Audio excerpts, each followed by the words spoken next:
with the chair is that they couldn't stabilize where the portal would appear. And so there were people that were not on a need-to-know basis, and they were in the cafeteria, and then Bruce started to notice that guys would just pick up their trays and walk over and walk away from the portal and then keep talking like nothing happened. The first way that he started to figure out what was going on is the janitor. It turns out that people were hanging out with the janitor, talking to the janitor at Montauk Point and at Brookhaven, because the two, again, were interconnected. And the janitor started to talk. So that's how Bruce originally learned what they were doing there. At some point, they brought him in and they said, we need to tell you what we're really doing because we can't figure out how to make this work. We want you to play these waves back accurately because these waves are coming out of a person's mind, and his name is Duncan Cameron, and this is how we're running a machine that opens up portals that let you go through space and time. Isn't that cool or what? Come on, I'll show you. Let's take a look. So that bundle of fiber optic cables, he got to see the other side of the room because they brought him into his room. He could touch the fiber optics and stuff while he was working. So he went into the other room, and the fiber optics went into the chair, and here's this guy, and then he sees the portal, and he sees somebody go through, and they close the door, and the portal closes, and then, time travel is happening. One of the things that the new briefings have revealed, which I didn't realize, and this is something Bruce wasn't privy to, is that very early in this process, starting in 1981, there was Phoenix 1, Phoenix 2, and Phoenix 3. So it took them a lot of work to get up to the point of getting that chair online so that it would actually function in its capacity. They needed an enormous power supply, huge power transformers, much greater than you'd expect. Once they gave it the right power at the right frequency, which is in the Montauk books, the first two, you would have this person zero out in the chair, think about a place, and the portal opens up, and it would take you there if you send somebody through it. They were apparently rounding up people who were homeless and sending them through the portals and just see what happens, see if they come back. And most of them didn't come back. So they eventually figured out we got to build something to track them. And what they built, as the new briefings have revealed, is these spheres that were about 14 inches wide, and they're chrome and metallic. And inside the sphere are these porcelain balls that spin around, and they create anti-gravity, which again, they've had all this time with these crash retrievals to figure out how that works. The balls are surveillance devices, and they're quantum correlated surveillance devices, so you can send them into the past, and they will actually send video and audio to the present. So you can send that, you can create one of these portals with the Montauk chair, send the sphere in, and have it look around, and then send somebody there when you decide that this is a good place to go. And the spheres, of course, are also invisible, and they're a little bit out of phase with matter, so you can't really touch them, okay? They also, let's talk about the quantum correlated device for a second. Time does not exist. Time is an illusion, and this becomes a very practical reality as you're studying how all this stuff works. So the way that time actually functions is that it's a flow contained in gravity, but it's not really there. Gravity is what makes it appear to be there. If you change the rate of the flow of gravity, you change the rate of time, and if you shield gravity, you go into this parallel reality where you can travel around, and as you travel through space, you're actually traveling through time. And so Bruce ended up studying this time travel thing. So here's the next thing I want to show you. This is really cool. Bruce was so amazed by the stuff that he learned when he was in this program that he ended up dedicating his entire life to studying the physics of time travel. Now, right now, I'm still at only 2 hours, so we're not going to do 5, folks, but we're definitely going to, it'll probably end up being 3, so just hang in there. But, on the East Coast, you're going to be all right. You're going to be all right. It's very fascinating. So he was so amazed by this that he actually dedicated his life to studying the physics of time travel. And the best physics that he found was from a guy named Dr. Dewey Larson, and it was called reciprocal system, where he says that there is a reciprocal relationship between space and time. Now, I will be the first to admit, and I do this proudly, okay, that Bruce's understanding of physics was vastly beyond anything that I could wrap my head around. And he would say, it's a speed. And then he was always talking about ratios, and it's space over time, and time over space. And so basically, I don't want to try to go down the Dewey Larson rabbit hole when I wrote Source Field Investigations or Hidden Science of Ancient Civilizations, whichever country you're in, I went into a lot of detail, and there's a lot of science, and maybe in the future I'll start unpacking that into more videos because I've never really covered it before. But what we're dealing with is that time and space are essentially two different versions of the same stuff. And the stuff, in Larson's science, it's only called time. Now, the Law of One says, the Law of One endorsed Larson's physics because Dr. Don Elkins, who was the guy asking the questions in these sessions, with an alleged extraterrestrial intelligence, that's allegedly what was talking through Carla Ruckert, he would ask these questions about Larsonian physics. So the whole book, too, is very difficult to read because it's all this physics stuff that's extremely difficult to understand. So I finally did the due diligence on that in my first book that was published and talked about the physics of time and space and how they intersect. But in the simplest possible terms, the basic idea is, how in the world could Einstein say that time is one-dimensional? There is no one-dimension anything. You're in a three-dimensional reference frame. You can't make anything one-dimensional. Anytime you're moving your finger through space, you're moving through a three-dimensional space, length, width, and height.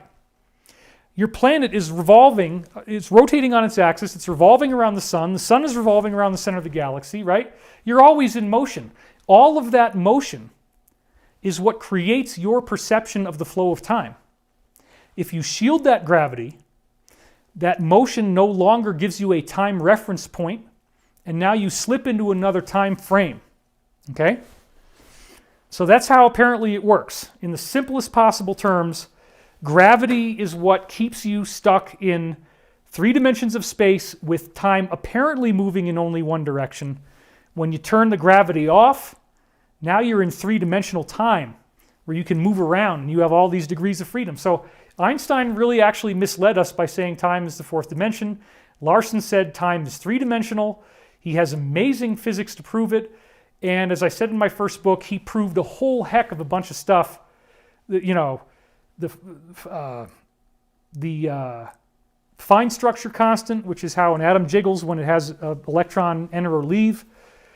He solved all kinds of astrophysics problems. He solved all kinds of quantum problems, logarithmic this and that. I mean, just it's crazy. It gets so complicated. And I'm not going to drag you through it because I don't fully understand it. I haven't actually taken the time to really dig into it. But I dug into it enough to show, yeah, this definitely looks plausible and it definitely looks true. So he studied the Larsonian physics because that was the only physics that could actually explain this weird stuff that he saw in these programs. So that's why he dedicated himself to the science of physics. So anyway, as I said, Bruce came to L&L Research in December 2003. We started to talk, and I pretty quickly realized he was telling the truth, and this was the first time that I got incredibly excited as I learned all these things I'm telling you about right now. And he insisted on an elaborate cover story. He did not want me to tell the truth about the fact that he had been there at L&L with us. He wanted me to hide that, and I'm like, okay, that's fine. So we made up this story, and I do apologize, but this is how I protect confidentiality. I made up the story that you've probably heard if you watch my old videos, that I met him at a Denny's, and we actually had to target when I had physically gone to Albany, New York, and landed, so that I would have had to go to a Denny's because I did land late, and so I could prove with flight records that I went to Albany. The only thing that didn't happen is that he wasn't there, okay? But I did end up getting hungry. I did have to go to Denny's, so we had to work it out that way, and that was from his intelligence training. Now, that's not very common. I will say this, if somebody forces me to do that, to give me information, I will do it, but I always want to tell the truth, if at all possible. So typically, I don't make up a cover story. That was once kind of a one-off. Normally, what I'll just do is omit the things that people don't want you to know. But that way, we protected him, and we threw off whatever dark forces might come after him, which is very, very threatening, very real problem. And then getting back to the slide again, we actually lived together from October 2004 to January 2006. I paid for everything because he was fascinating me so much that I didn't need money. I was like, you just keep talking, and you keep telling me this stuff, and that's going to pay your way. So we actually moved in a little tiny sleepy town called Milton, Kentucky, which was only a mile and a half away from L&L Research's separate plot of land that they called Avalon. During this time, the whole period of time, I interviewed him hundreds of times about the Montauk Project. We spoke about this every day, and every evening we watched several episodes of television together. And the two main things that he wanted me to see were Stargate SG-1 and a show called Babylon 5, which, again, it's a little lame, it's a little boring, but there's a lot of stuff in there that he claimed was true. He said that the extraterrestrials in the show are wrong, they don't look like that, but that the basic, whoever this guy was that did Babylon 5, and I forget his name off the top of my head, but that he obviously knew some really strange stuff. So like the Vorlons, when they're walking around with their masks, those appear to be the Draco reptilians.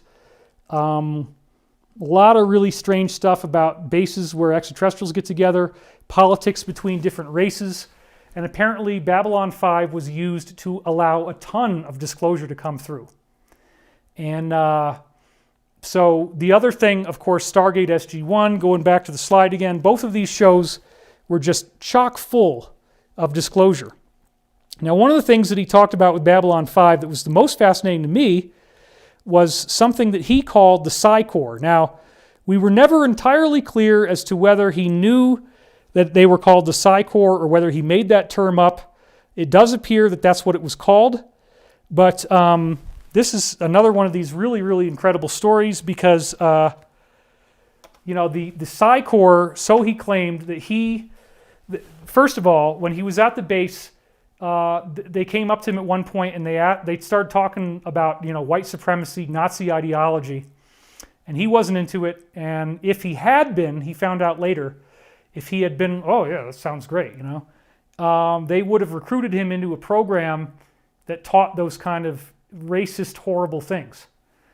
Another time that they came up to him and a similar kind of thing, they started talking to him about ESP. Have you had psychic experiences? Have you ever, thought about somebody and then they called you on the phone right afterwards or something like that? And he, yeah, I've had all that kind of stuff.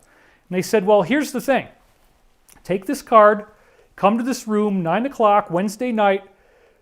We're going to pay for it. You're going to get a training, if you want to have it, training in how to be more psychic. We're going to bring you in. We're going to teach you these really, really cool things because ultimately, what do they need? They needed people to operate the chair, and they have to train you to be psychic so that you can use the chair, okay?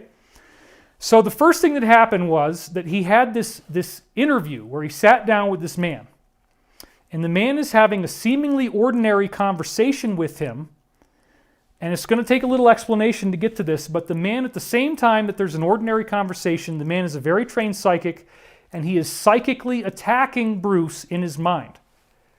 Now, if you don't actually, so the interview appears to be normal, all the real stuff is going on in the psychic plane. The only way you pass and they let you into the program is if in the middle of this, you start touching your head. What are you doing? What are you doing? You start yelling and really freaking out. Like, you're doing something to my head. Stop. What are you doing? Stop.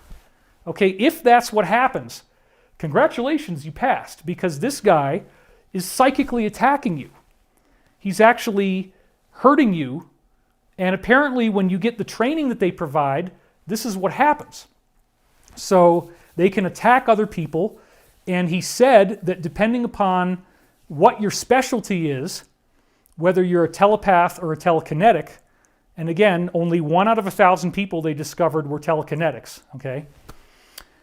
But if you're a telekinetic, then they really like you because now you can pinch the carotid artery in somebody's neck, restrict blood flow, and cause them to stroke out and die.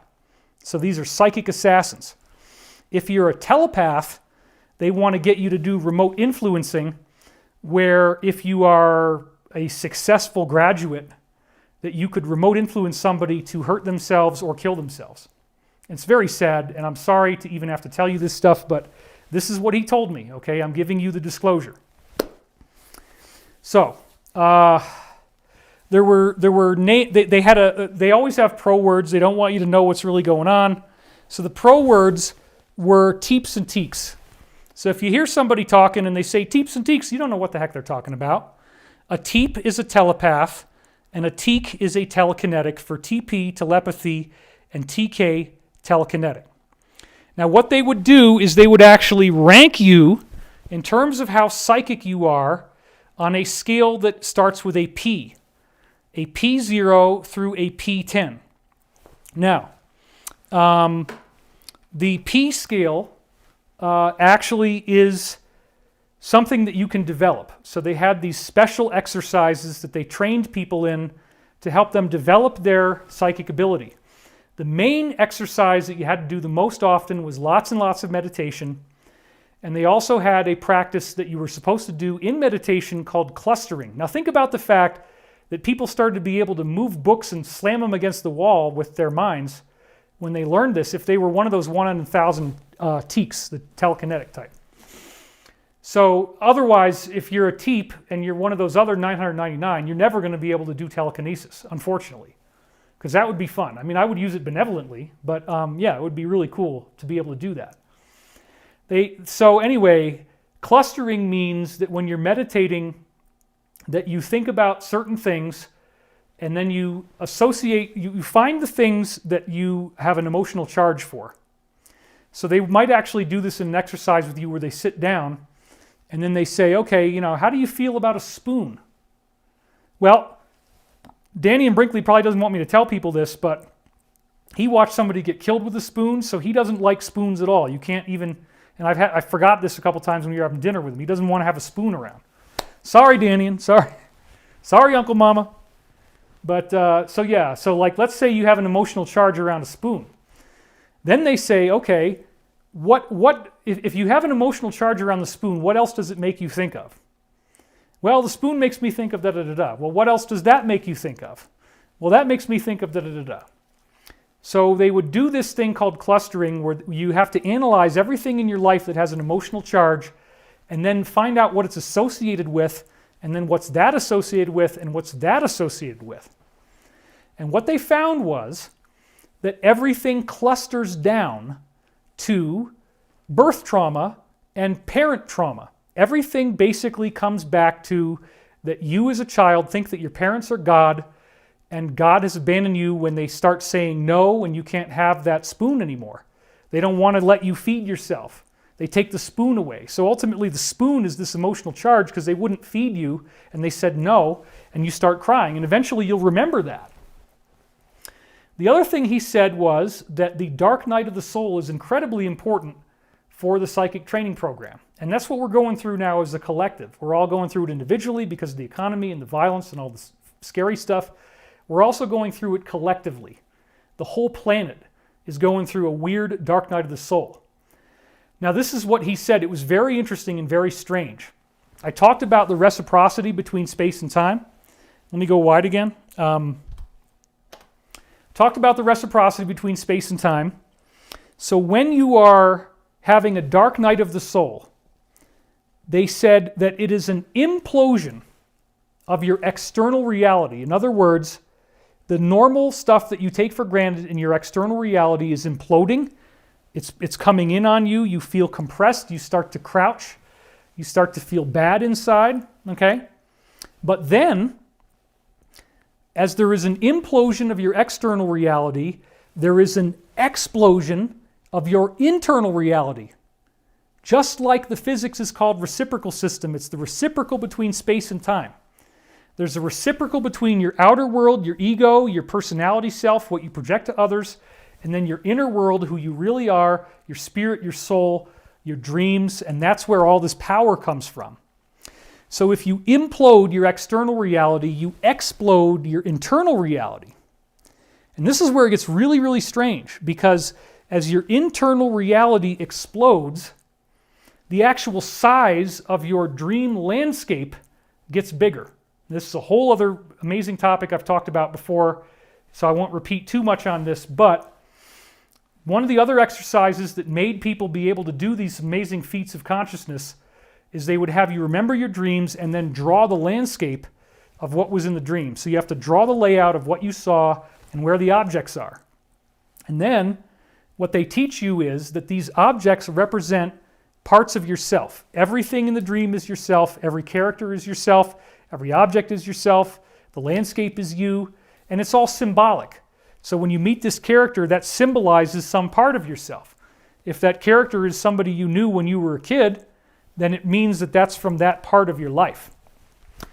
So I used to have all these horrible nightmares where I had to go back to high school, which was hell for me, because I was very heavily bullied, as you can probably imagine. You know, having a 180 IQ and getting A's on everything as a kid, you know, people hated me. And then because I was overweight for several years, they really used that as their weapon. By the way, I've been jogging and I continue to lose weight. I'm doing great. So you can actually probably see it with my jaw, right? I'm getting better. So that's because I'm not sitting around doing this research all day. I'm actually starting to live my life for the first time, which is part of why I haven't been doing as much stuff. But I'm going to be back a lot more often now, as long as I don't lose my channel. I want to do more of these, and I don't want to go months at a time, or even, hopefully I won't go more than a few weeks at a time before I do something else. So anyway, but I wanted to come back with a bang. I mean, are you guys loving this or what? This is like some really great stuff, and I'm very happy to be doing this for you. Trying to keep it within a reasonable time limit, and we're doing okay. So what they teach you is that the dream landscape is a representational landscape of the psyche. It represents your psyche. Everything in there has meaning for you.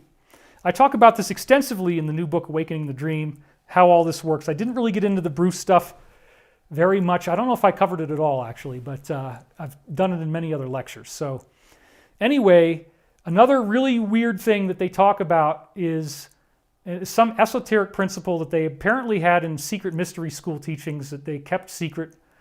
And it's the arrow of time points in the direction you're facing. And this is also the secret of time travel. Time appears to be moving forward based on the direction that you are moving in. So your dream landscape might just be this little box, and you got little objects in the box that you draw, and when you go to these dreams, the objects won't be the same, but they'll be in the same location. That's what's so weird. The landscape stays the same, the objects have the same symbolic meaning, and as you have more of these dreams, the objects will show you different versions of the same symbols. And then in the dream, you travel through the landscape, and the arrow of time travels in the direction that you're facing. So as you walk through the landscape, you eventually come back to the beginning. That's a cycle, right? That's a cycle that you go through. But it appears now that you've gone back to the beginning that because you're facing this way, the arrow of time is still pointing ahead. So it's still the future. You don't realize that you've traveled back to the same spiritual lesson that you needed to learn before. So the psychic training program was very big on using your dreams, remembering your dreams, understanding what they're meaning, and applying it to yourself. And then you have the dark night of the soul at some point. And when you have the dark night of the soul, you get the implosion of your external reality and the explosion of your dream landscape. Now, the dream landscape actually gets bigger in size. This is what they taught him. We talked about this for many, many hours. The dream landscape gets bigger in size, and there's new objects that weren't there before, and they represent new potentials in your soul that you didn't have before. Now you can walk through it in all different ways, and again, the arrow of time is pointing in the direction you're facing. Now, this actually did happen to me, and it blew me away, because I've been writing my dreams down for 28 years as of September 21st. So, yeah, happy anniversary. It's coming up really soon. 28 years I've been doing this stuff. So when I started to really get spiritual growth under my belt, I used to always have to go to high school. And now the high school got much, much, much bigger. And so my locker's over here, but now I got to walk way the heck down this hallway, and there's all these other cool things going on. So I had personal experience that told me that this was true. Another thing that they really insisted that you do is called inverse calisthenics. Okay? Now what does that mean? Inverse calisthenics means that you have to do sit-ups hanging upside down. Now again, please, if you have any medical issues, you gotta be very gentle. Don't take a sudden risk and just flip upside down, because it can really make blood flow to your head. But there are these inverters that you have that are pretty safe if you do it carefully.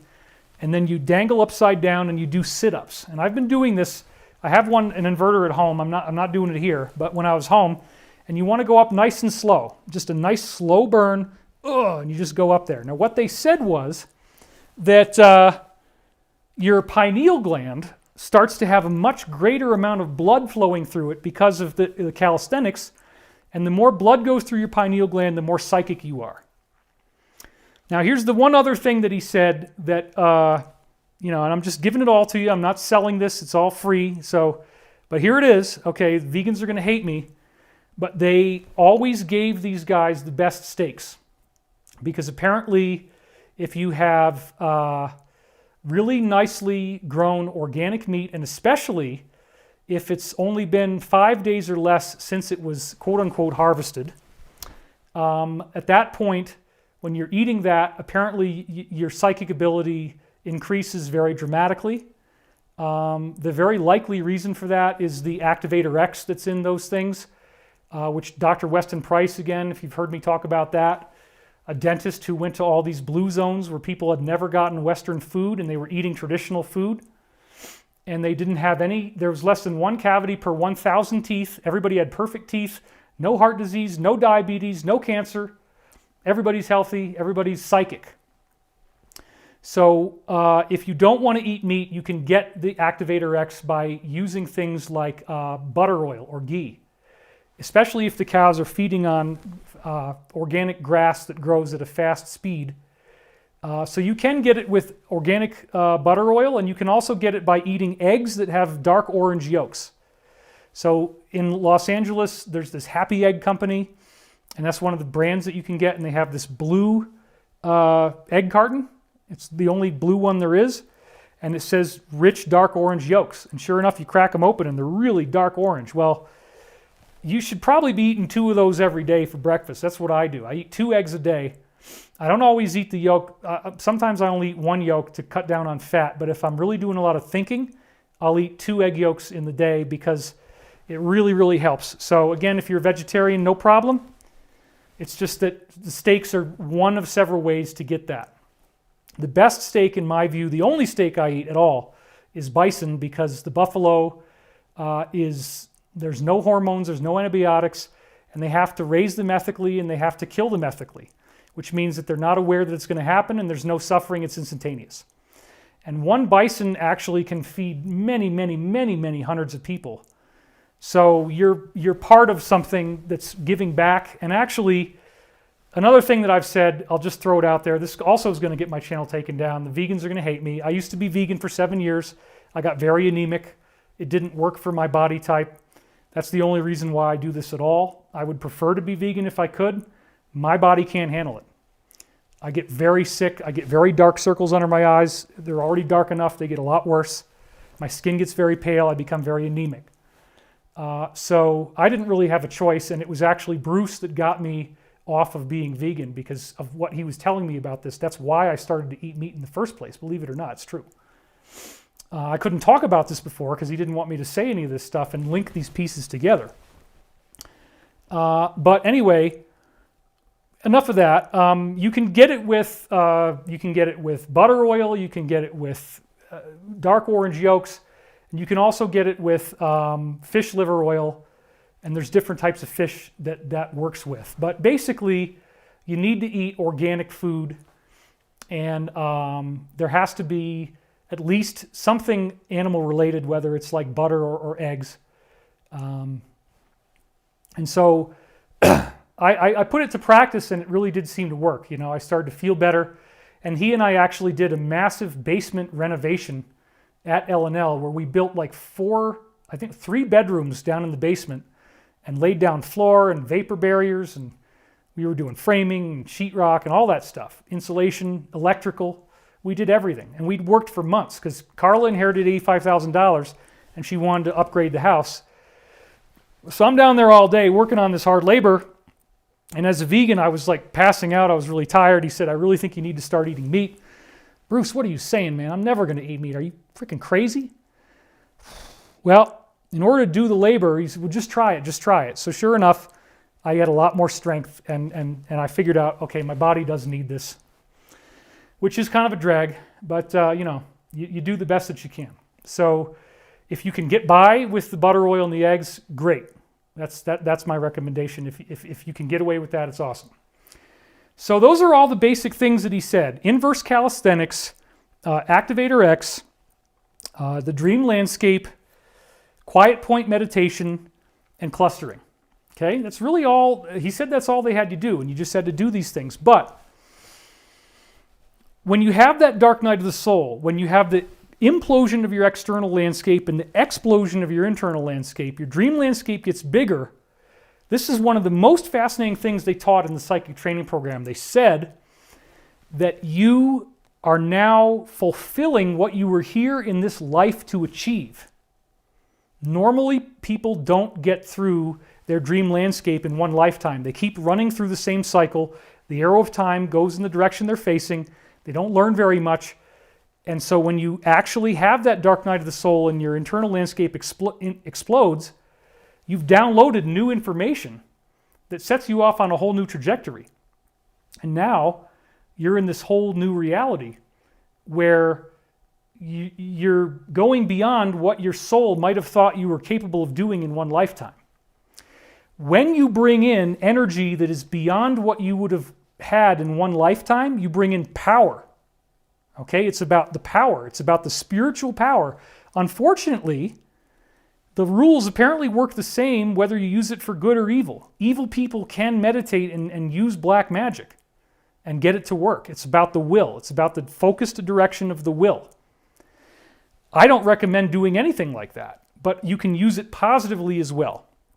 So getting back to these scores, okay, he said that typical people, this is what the program taught him, typical people on the P scale are like a P0, meaning they don't have any psychic ability at all.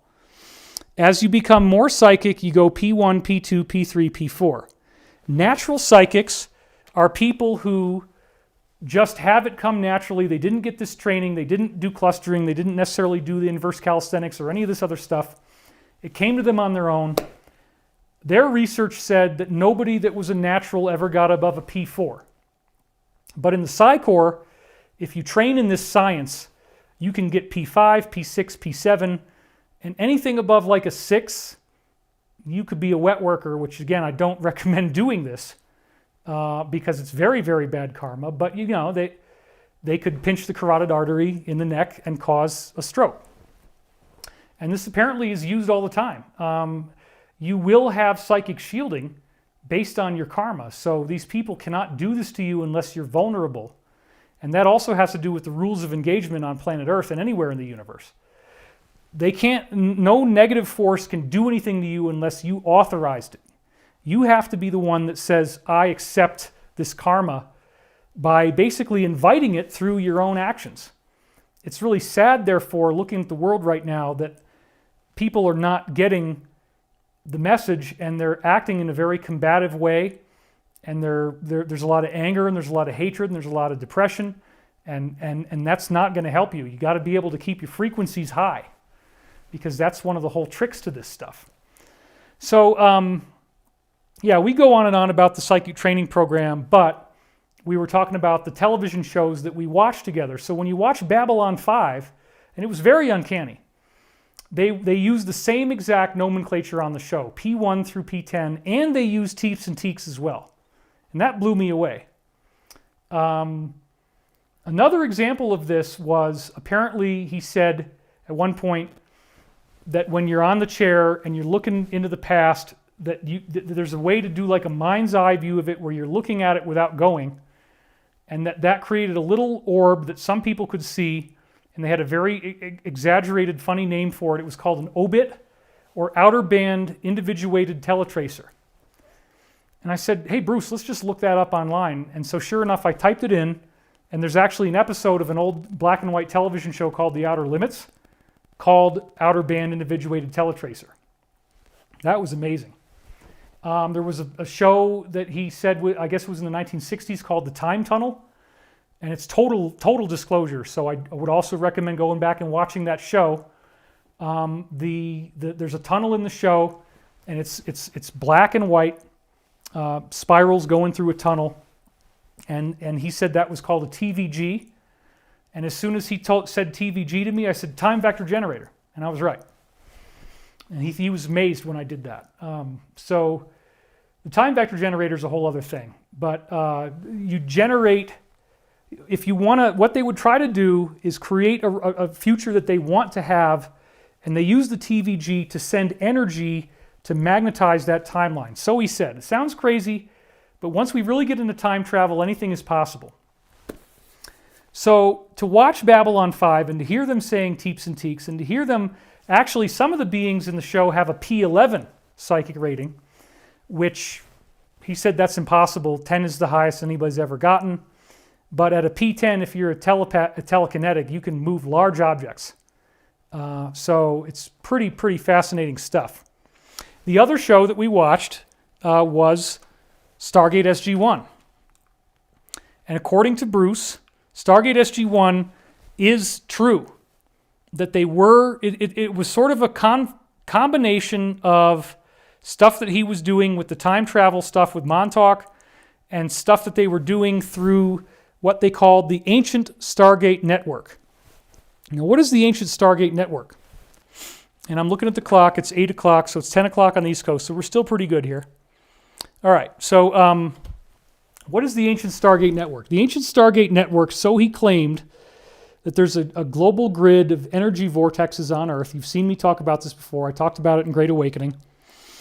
And in these certain particular areas of the Earth, if you're there at the right time on the right day with the right alignments, which has to do with the positions of the planets in the solar system, especially if there's a solar flare happening and the solar flare is aimed at the Earth while you're in the right alignment. And then there's also these grids that we don't know about that can be tracked, and they move slowly across the surface of the Earth. Everything has to line up.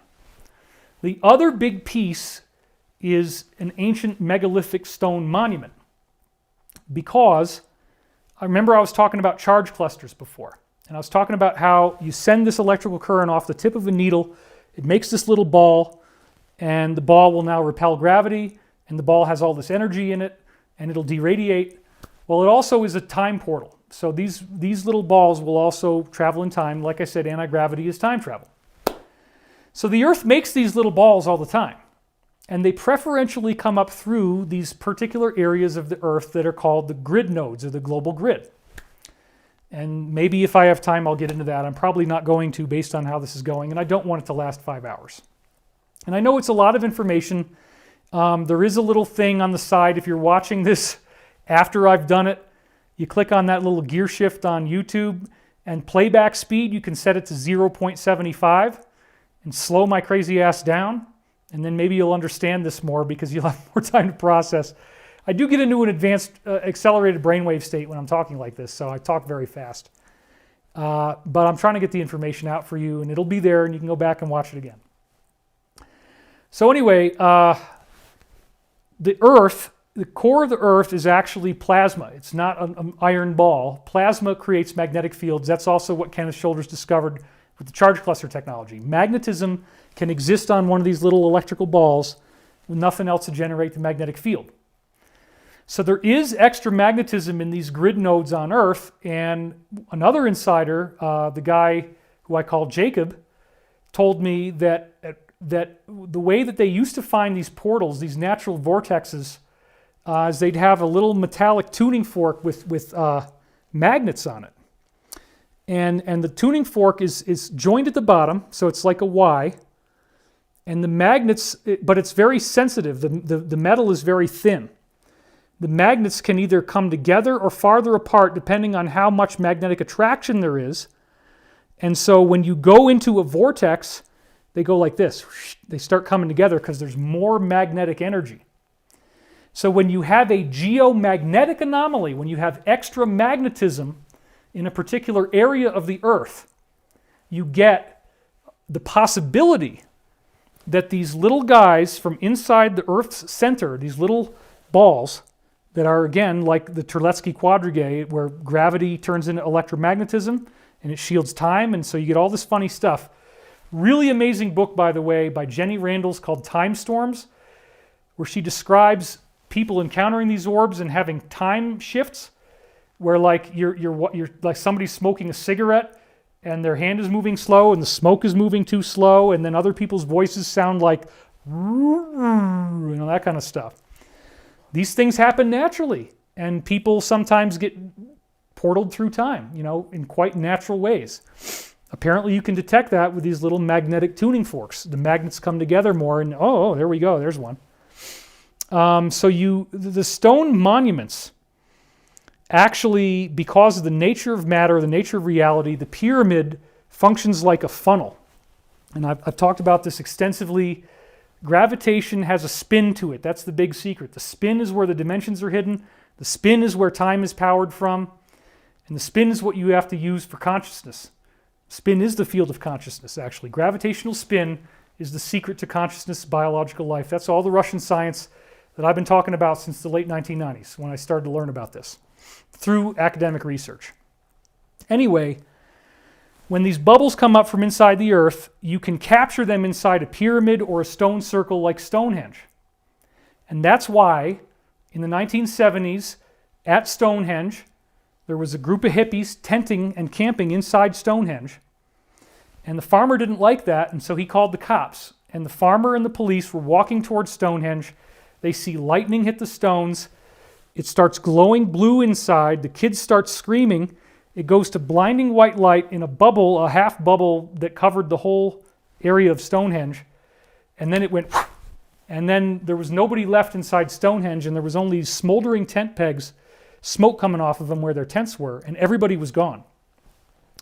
That's an example of Stonehenge getting activated for its intended purpose. It's built on the grid. A bubble comes up from inside the Earth. It's a time bubble, and you can travel through time with it if you can capture it, so the stones capture the bubbles, suck them in, and if you have the right alignment, you could actually get the portals to work. Now, usually, people on Earth were not using these to travel anywhere. What would happen is that there were ceremonial dates that they were told to come to those locations, and they would all pray because their consciousness would make it work better and attract these bubbles.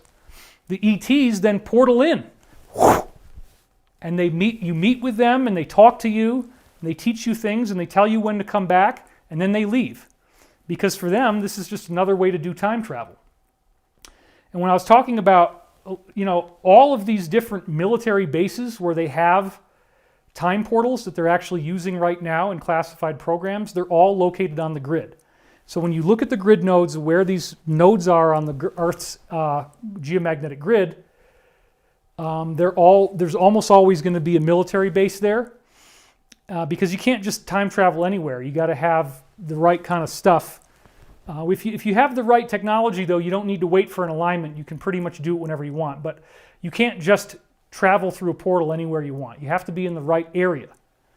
And that's one of the things apparently we're going to learn, where there's these plasma filaments that go through the universe. And that's the first time I said Plasma filaments go through the universe, and you can portal into them and travel much faster than the speed of light, because light is not actually a barrier that we can't get beyond. When you go into these wormholes, traversable wormholes, this stuff does work. And again, you can travel through space and time. And with the ship, when it has enough of the big power system, you create your own portal anywhere you want, create where you want to go, fly through space and time to get there. Okay, so this is what they called the ancient Stargate network. Again, going back to the slide here. And the ancient Stargate network is something that they discovered. Each planet in our galaxy and beyond has its own native Stargate, and there was a group of beings that they call the Elders, and the Elders would travel through these portals. So the one that we had on Earth was in Antarctica, or no, it started out in Egypt, and I guess they dug it up in, I think it's 1923. But the show, Stargate SG-1, tells you exactly what happened. The movie and then the show. The show is more important than the movie, by the way. The show has tons and tons of stuff. Bruce and I watched all of them, all the way through. And everything that they're talking about is related to something that's true. So the Goa'uld are the reptilian Dracos. So when you see Stargate SG-1, at the beginning these beings have these masks on where they look like cobra heads. And then the cobra head pops open and there's a human being inside. That's the symbolic thing to say that it's a reptilian being. And then of course they also have these snakes that get into their neck and wrap around the spinal cord. That part's not true, but it again is the reptilian analogy. So all that stuff about the Goa'uld is based on the reptilians. And then they had, in the later seasons, the Replicators, which is an AI, predatory artificial intelligence with nanorobots. That's all true, apparently. He was very excited about an episode called The Nox. Said that the Nox represented a certain type of real extraterrestrials. He was also really excited about another... there was one that was Celtic, and it was... Now I'm saying because I have to think. I hadn't prepared this stuff. Yeah, there was a group that was the Aesir. That's what he called them, A-E-S-I-R, Aesir. And in the show, they're called Asgard. Apparently, those are real beings. See, I'm doing it again. Now I start saying it keeps happening. Apparently, those are real beings, and they're here in our local realities because I'm getting tired. My legs are very, very sore and tired right now, actually. So, anyway... He talked about this ancient Stargate network, and what he said was that it is a very real thing that we have a ring that was dug up in Egypt, that there's a dialing device, just like in the show, and you dial in coordinates of where you want to travel, and it will take you there. But the funny part is it wouldn't allow you to bring any metallic objects, and nothing inorganic could make it through the portal. When you do this portal ride, it's a very dizzying wormhole ride where you see the wormhole, you're in this tunnel of light, you're screaming and waving your arms, and you're going through and it's twisting and turning, as depicted in the movie Stargate, as depicted in other movies. And when you get to the other side, you're now on the planet that you dialed in. The code is based on a number system because numbers are universal. So he actually did tell me what our local Stargate address is, believe it or not. There's another thing I wanted to share with you that's fairly new, unless you've really, really studied my stuff. I held this back for many, many years because I wanted to see if anybody had the real information. This is our Stargate address, and it's been so long, I'm not entirely sure the 84 and the 24 are right, but I'm pretty sure that this is it because it's been so long. But anyway... These represent sectors of space. So 7 is something big in the universe. We're in the 7th piece of something that's got 10 sections. And again, you look at the dodecahedron or the icosahedron, the sacred geometry I talk about, it evenly divides up into 10 sections. That apparently is what this is. So we're in section 7, section 5, section 3, then section 84, which is going to be 1 out of 100, section 70. Now, the 606 is actually Earth's local address. So if you only want to make a short trip, all you have to do is dial in the 3-digit number. Mars is 605, and the Aesir, or what they called Asgard on the show, that is the gate address of number 1. So number 1 is very old because they're around a pulsar, and apparently it makes their planet last a really long time without any changes like we would have with solar flash and that kind of stuff going on. So anyway, he also said that people were channeling the Asgard, and then they got the name wrong and they called it Ashtar because their mind didn't quite hear the word right. And that's where the Ashtar command stuff from the 1950s apparently came from. Some of it. A lot of it was probably fake. Some of it was probably genuine telepathic contact. Yeah, I know, we're going in a lot of different directions, but hang with me. This is really, really important. So the gates are not a universal thing that's just fixed. They are made by these beings that are very ancient, but time travel, so they're basically like always around, and they call these beings the Elders. The Elders uphold the Stargates. Every planet has a native Stargate. Ours was in Egypt. That's what the Stargate SG-1 show is disclosing. The truth, according to Bruce, is that they actually buried it in Antarctica because they were worried about something dangerous getting through that could hurt life on Earth, and then they developed their own method. The other problem is, if you travel through an ancient Stargate, you're going to get screwed up. In fact, let's go to that slide right now.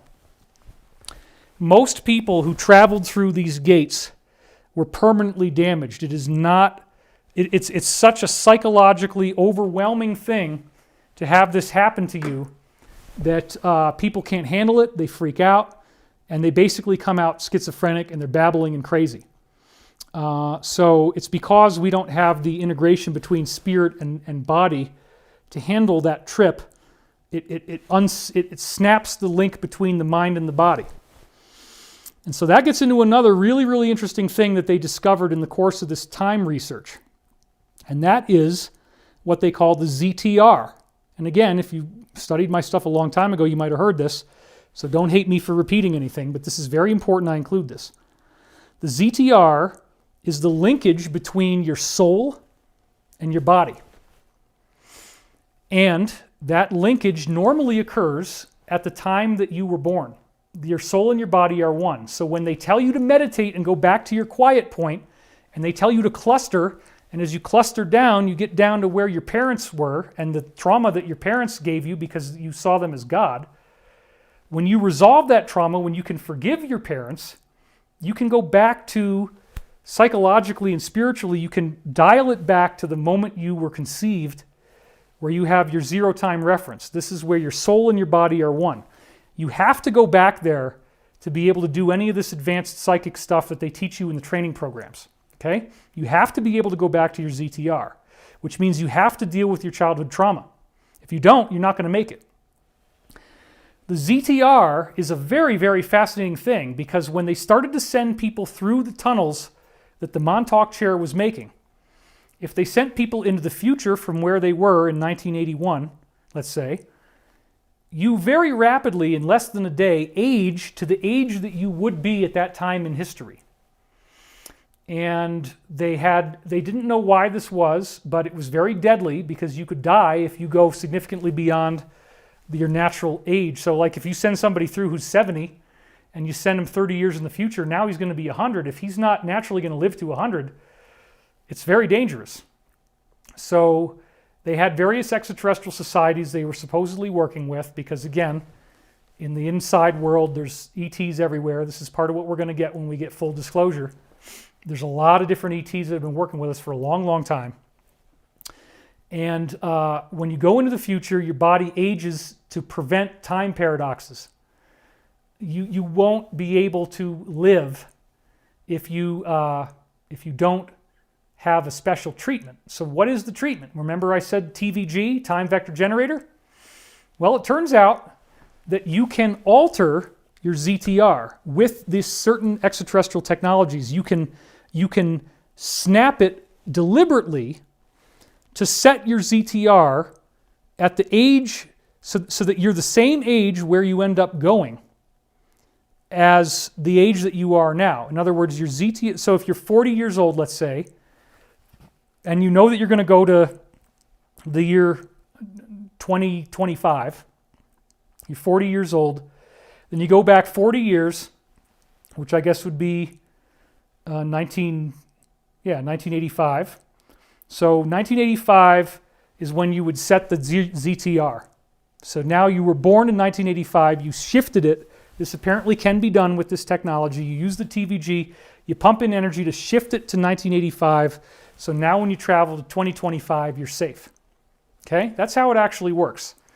And you also have these belt packs that they give people to keep you in your zero time reference. It keeps stimulating you to hold it in the place that it needs to be. So you have to have that with you, I guess, in order for this to work. That's one of the things. And it's all programmed now. So, but they use time travel very infrequently. Since this started in the early 1980s, they only are using maybe about 5,000 people a decade in these time travel programs. But it's really cool because one of these time travel programs is the plan that they transmitted back into the past in the 1950s, seeing the scope of the problem, seeing how to get through it, and building that binder that's 5 inches thick. That's how it was done. So let's see. If you go into the past, you can also shift your time, your ZTR, zero time reference, you can shift it backwards. So you can go into the past and make it and stay alive. What Bruce didn't really have that the new briefings have given me is the knowledge of these spheres, which in Stargate SG-1, they had a little machine they'd send out, and the machine would take a look, and it was this little thing on wheels. Well, they had to make it look conventional for the show, but in reality, it's a sphere. It's a chrome sphere about 14 inches wide, and it can look at television signals, audio signals. It has weapons capability. It can defend itself. And they would send that first through the tunnel, take a look around. It has a live video feed because, again, time doesn't exist. And they use this quantum correlation. Pete Peterson taught me a lot about how this works, and I'll give you some of the technical detail, again, to show you how complex this stuff gets. According to Pete Peterson, the basic system of quantum entanglement requires a particular electrical component called a diode. A diode is, if you've studied electronics, you know that a diode only allows current to pass through in one direction. So it stops it from backflowing. What you would do in this particular technology is you would overload the diode. You give it too much energy so that it starts to have a bidirectional flow. It doesn't just go in one direction anymore. It goes both directions. It's about to melt down, and so that's the point they call avalanche. When you avalanche the diode, it's going to melt down. So by overloading the diode at an exact frequency, you can then overload another diode at the exact same frequency at a different place in space and in time. Okay? And now there's quantum entanglement, quantum correlation between this diode over here and this diode over here, even if this one's in the future and this one's in the past. So according to Pete Peterson, I'm probably going to get in a lot of trouble for saying this, man. Apparently these diodes are already in a lot of our technology, all our phones, all our computers. They already have this non-local quantum system that they built that Pete was involved in inventing. But the quantum correlation, they perfected it to the point where they can send video and audio because it's just like broadband.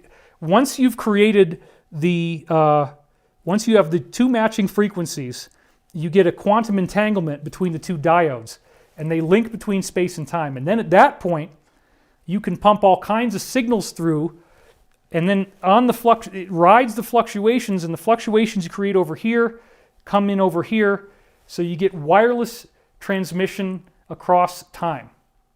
Wi-Fi through time. That's what the Orion Cube is using. That's what they were doing without realizing what they were really doing in the Philadelphia experiment, which is true. Jerry Vassilatos has an amazing thing that he wrote about that in his book. It's in my first book, Source Field Investigations. So the quantum entanglement is incredibly, incredibly exciting because I didn't realize until the new briefings that it sends video through time, but of course it makes sense. If you can send data at all, you can send video data because you can reduce it to zeros and ones. So what they would do is they would send these spheres through, do some reconnaissance, look at where they're going to go, and then they also had, the guys would have their own little QCDs, which is like a little BlackBerry kind of thing. It apparently does have a little keyboard on it that's a physical keyboard that you push with your fingers. It's not like an iPhone. And you can film, and you can do audio, and you can communicate with your ground team, and you'll see them, and you can have a voice chat, even though you're in the past and they're in the future. So that little piece added so much and explained what was really going on with Bruce. And of course, he didn't have the need to know. He didn't get all this stuff, but it all connects very nicely. So they can send you into the past, and you can talk to them, and they can see where you are. You don't bring any technology with you. That's a very important point. When you do time travel, you don't bring anything with you. And these guys would go into it. They can make a time bubble where you can spend a long time learning certain information, and then you come out and it's like you never left. So you might spend 6 months or a year learning ancient Latin. Once they've sent these spheres in, they look at Rome, and they look at ancient Rome, and they say, okay, this is how people are talking. We've analyzed the language. This is the dialect. This is their accent. These are the colloquialisms. These are the funny words they use. This is a curse word, and so you learn it from the direct observation of the spheres. which, by the way, the spheres were depicted in the movie Oblivion with Tom Cruise very prominently. They also show up in They Live. Once the people put those the sunglasses on in the movie They Live, if you haven't seen it, I definitely recommend it. That's when they could see the little sphere going around, which you can't see with the naked eye. All that stuff is true, except again, the spheres are actually featureless on the outside to make it less obvious what they are if they ever crash, which apparently sometimes they do. Some people see orbs, and a lot of times these things will glow. So people see glowing orbs hovering over. That might be one of these surveillance devices, actually. And again, in this world, time doesn't really exist, and the extraterrestrials have mastered this eons ago, and we get the technology. So apparently the main thing that they started to do with these time travel programs, this is one of the most fascinating things I just learned about. If someone in the past, which we think is the past, right? We think it's old stuff.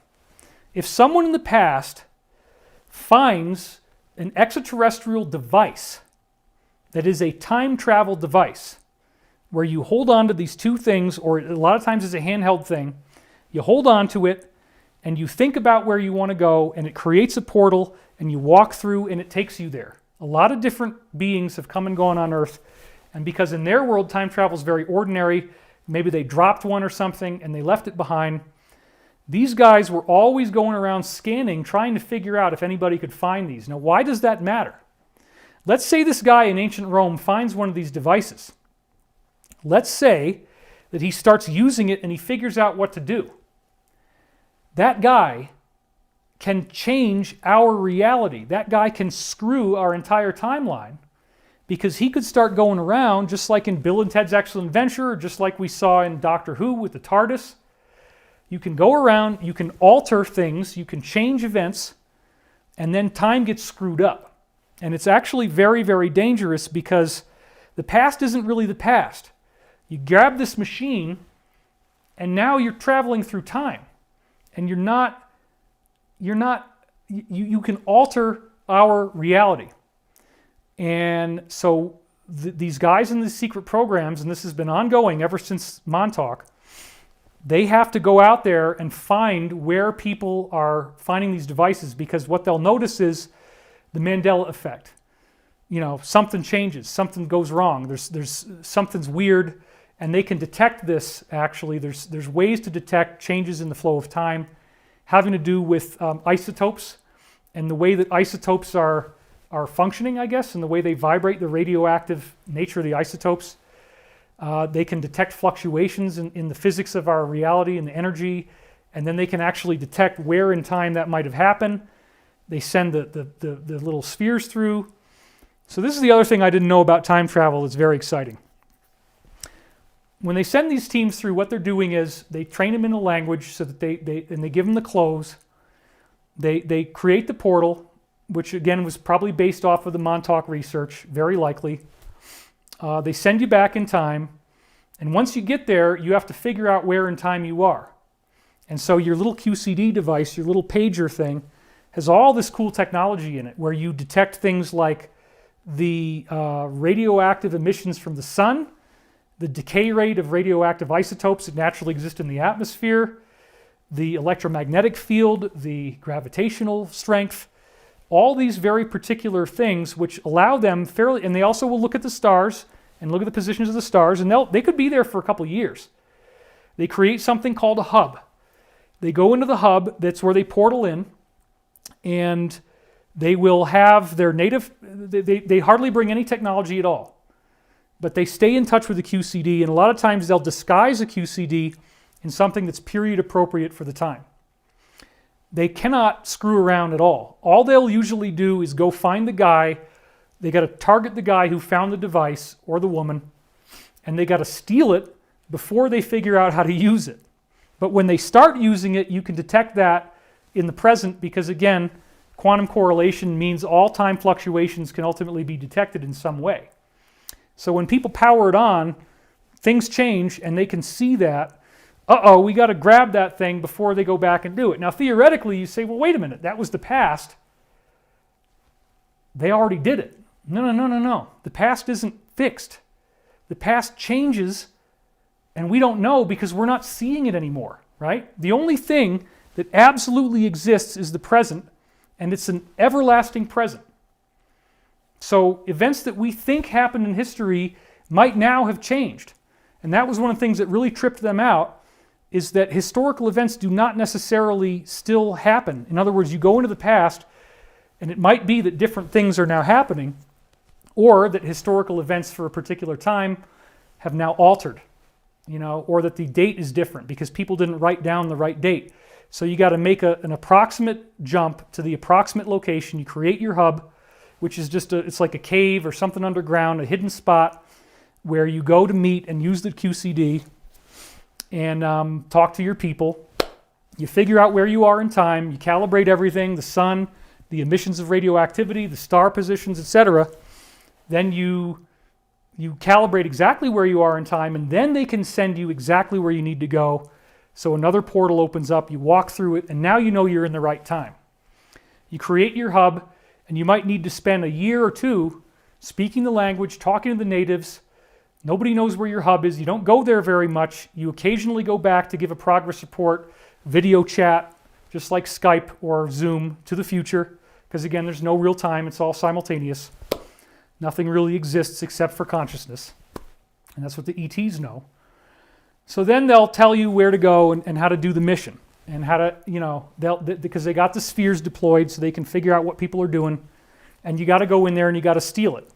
In some cases, they would kill the people if they had to. The spheres do have a self-destruct mode, so they can just put it near somebody and blow it up. And apparently they also have like some kind of particle beam weapon. I'm not really clear about what that is. The briefings didn't get into a whole lot of detail on that. But, whew, this is really crazy stuff. I know, I'm sorry if it sounds like I'm just totally insane, but this is what you hear, and I'm just telling you guys what I learned. So the Time Tunnel show talks about some of this early research. It does appear that they were kind of playing around with it, maybe in the 60s and 70s, but they really had no idea what they were doing from Philadelphia experiment stuff. They didn't really nail this down until Montauk in the early 80s. And then all the programs that branched off of that. There was a conference that was held in the Black Ops community every year called the Sigma Conference. And that's where they were doing the think tank on the time travel stuff and figuring out how it works. Bruce told me about that. I don't know if he ever went to the Sigma conferences or not, but I know that he knew people who did.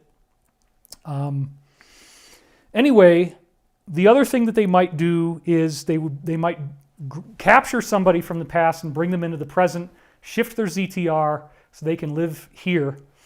And usually those people will stay underground, but they've found that it's not really worth it to grab anybody earlier than the 1800s because they don't have the education and they don't necessarily have the intelligence. We've gotten a lot smarter as time goes on. I've talked about that before. So getting into one of the things that I really was going to cover, one of the main topics that I was going to cover is in certain military bases, and this is stuff that multiple sources from the Alliance have now asked us to disclose.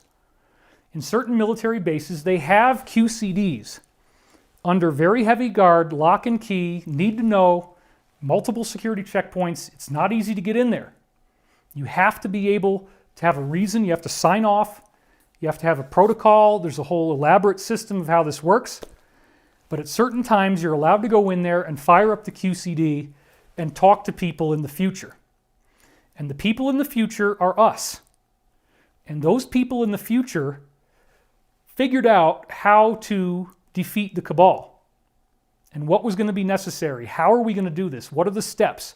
And they transmitted that information back into the 1950s. Apparently, one of the missions that they did was to create a hub and send some people from the future back into these military bases in the 1950s, and with Eisenhower and these kind of people, gave them a QCD and said, keep this under lock and key and we're going to give you these instructions. And then they transmitted the plan, the 5-inch binder, the book, they transmitted it through the QCD, which again, you overload a diode, you create the avalanche, you get quantum entanglement, and you jiggle it on this side in the past, in the 1950s, you jiggle it over here in 2029, and you can talk, video chat, and you can transmit documents, and all that kind of stuff, and that's apparently how the plan was made. And so this is what the magic letter 17 was talking about when they were saying Project Looking Glass going forward in order to look back. And remember, they put a question mark after Looking Glass, so it's not really Looking Glass, it's actually these QCD devices, and that's what they're using. So this is really amazing, folks, because the plan is foolproof. Have you noticed that 17 keeps saying nothing can stop what is coming? Nothing. They say it over and over again, and we're all like, oh no, I hope, you know, nothing bad happens, and I hope we're not all going to die, and it's the end of the world. No, look. I've been getting this stuff about what we're going through right now. I've been getting these prophecies since 1996, and that's what my new book describes. I finished the book in January, and I'm talking about how there's this coming breakdown of society that's right around the corner, and sure enough, a couple months later, there it was. So the book was written before the prophecy came true, but the prophecies in the book go beyond where we are right now. And they include the fact that the cabal is defeated and that we learn a lot of really disgusting stuff. There is a monster under the bed. You can look at it if you want to, but it's really going to gross you out and you're probably going to want to puke. But if you throw up, you'll feel better. So our friends in the future are going to be helping us as we go through this. Now, the partial disclosure that they've apparently fed to the president is that all extraterrestrials and all craft that we see are actually craft operating in the future, and because of this time-bending effect, which I'm sure they're going to teach us a lot more about as time goes on, not as fast as I'm doing right now, so I'm beating them to the punch, and they're probably very pissed off at me, but that's okay, because they haven't immigrated that to YouTube yet as a ban and a censorship. Not yet. It'll maybe in time, or whatever time really is. You know, that's a whole other discussion. Anyway, the briefings that they're apparently going to try to roll out as the partial disclosure thing, and you're seeing me, I'm going to even go in close on this. The briefings that they want to give you, the briefings that they're going to try to sell to you for the partial disclosure timeline is, and what POTUS is referring to when he talks about this, that what we see is actually stuff in the future and it's a time bleed through. And he says, I can't tell you what I know, but it's very interesting. Right? That was in the interview with POTUS. So, yep, that's as much as they've told him, and that way they can say that everything is humans from the future, and there's no extraterrestrials, and there's nothing off planet, and there's nothing really underground, and we get this partial disclosure, and they want to feed us little tidbits of information over the course of 50 years. Now, I want to be very, very clear on this, folks. There are plenty of people in the Department of Defense who are good guys, who are patriots, and they will not allow partial disclosure to happen. That's where, if I'm in the audience, I get the applause break and everybody starts standing up and cheering, because it's true. They are not going to allow this to happen, because all they have to do is disclose, folks. All they have to do is tell us. And they have tons of videos, they have tons of documents, they have tons of artifacts, they have tons of technology. Once we become a time travel society, we instantaneously become way more advanced, because right away we can zip ahead to the furthest point that we achieved and bring it back to where we are. That's another reason why you don't want to let people in the past get a hold of this stuff. What if they go far enough ahead that they get a really good weapon and they go back into their time frame and they start killing people and changing reality because they have a weapon that nobody can defend against? If you're in ancient Rome and you have some kind of particle beam weapon, forget it. History changes. So they monitor for these fluctuations in time, and they got to go back and fix it. Sometimes they'll make a mistake. They drop something. They leave something behind, one of the QCDs. Then they have to go back and edit it. But actually, a lot of the times when you make a time paradox, the ETs taught these people in the Sigma program, they talk about it every year at Sigma, when you create that paradox, you will you let it ride. The small ones, the nature fixes itself. Something happens. So when I was talking to Bruce about this, when he was working at Montauk, they were already doing this research at that time. There was a guy that was crazy enough to go back and kill his father. Wait a minute, if your father's dead, then how could you be alive? Well, if layered time, I'm on this layer, and on this layer my father was alive, and now I killed him here. Am I just going to go back to my layer? Well, what happened was, and I've said this many times, the guy traveled back. He traveled back to where he left. He killed his father. Yeah, I did it. And they all watched it. They watched it on the screen because, you know, The QCDs are monitoring everything. Yeah, you killed him. And then the next day or 2 days later, he steps out into traffic accidentally and he gets hit by a car and he dies. And they found that this happened over and over again. Anytime you try to create a time paradox, like you see in the movie Back to the Future and many other examples, it actually, what have I got here? Somebody's texting me. Oh, okay. Oh, cool. All right. That's something else related to our other technological stuff I can't talk about. And believe me, I would, and I will as soon as I can. But I haven't used this time stuff, so please don't get into elaborate speculation. We're just trying to get some machines built, and none of it has to do with time travel. This is not what we're building. I hope that we will be able to do that, but then we're going to have to use it well, and then we're going to have to figure out how to transport this plan back in time so that the Cabal is appropriately defeated, I guess. It's a lot to take in. You see how complex this is? I mean, I'm not making this up. This is the result of many, many years of study, intense interviews with a lot of different insiders, and piecing all this stuff together. And that's why I wanted to make this all at once and get it all out there, so if I lose my channel, I know that I've done the best I could do to get this all out in one big piece and frickin' drive a stake into the heart of that vampire. Because we're not going to take partial disclosure, folks, and the DoD isn't going to allow it either. So we're a lot closer to major planetary healing than we think, which is great. All right, so moving on. They create a hub, they go back in time, they get rid of the time devices, that's usually what they're doing, or they bring somebody in to recruit them, or they might need to kill somebody if they do things out of line.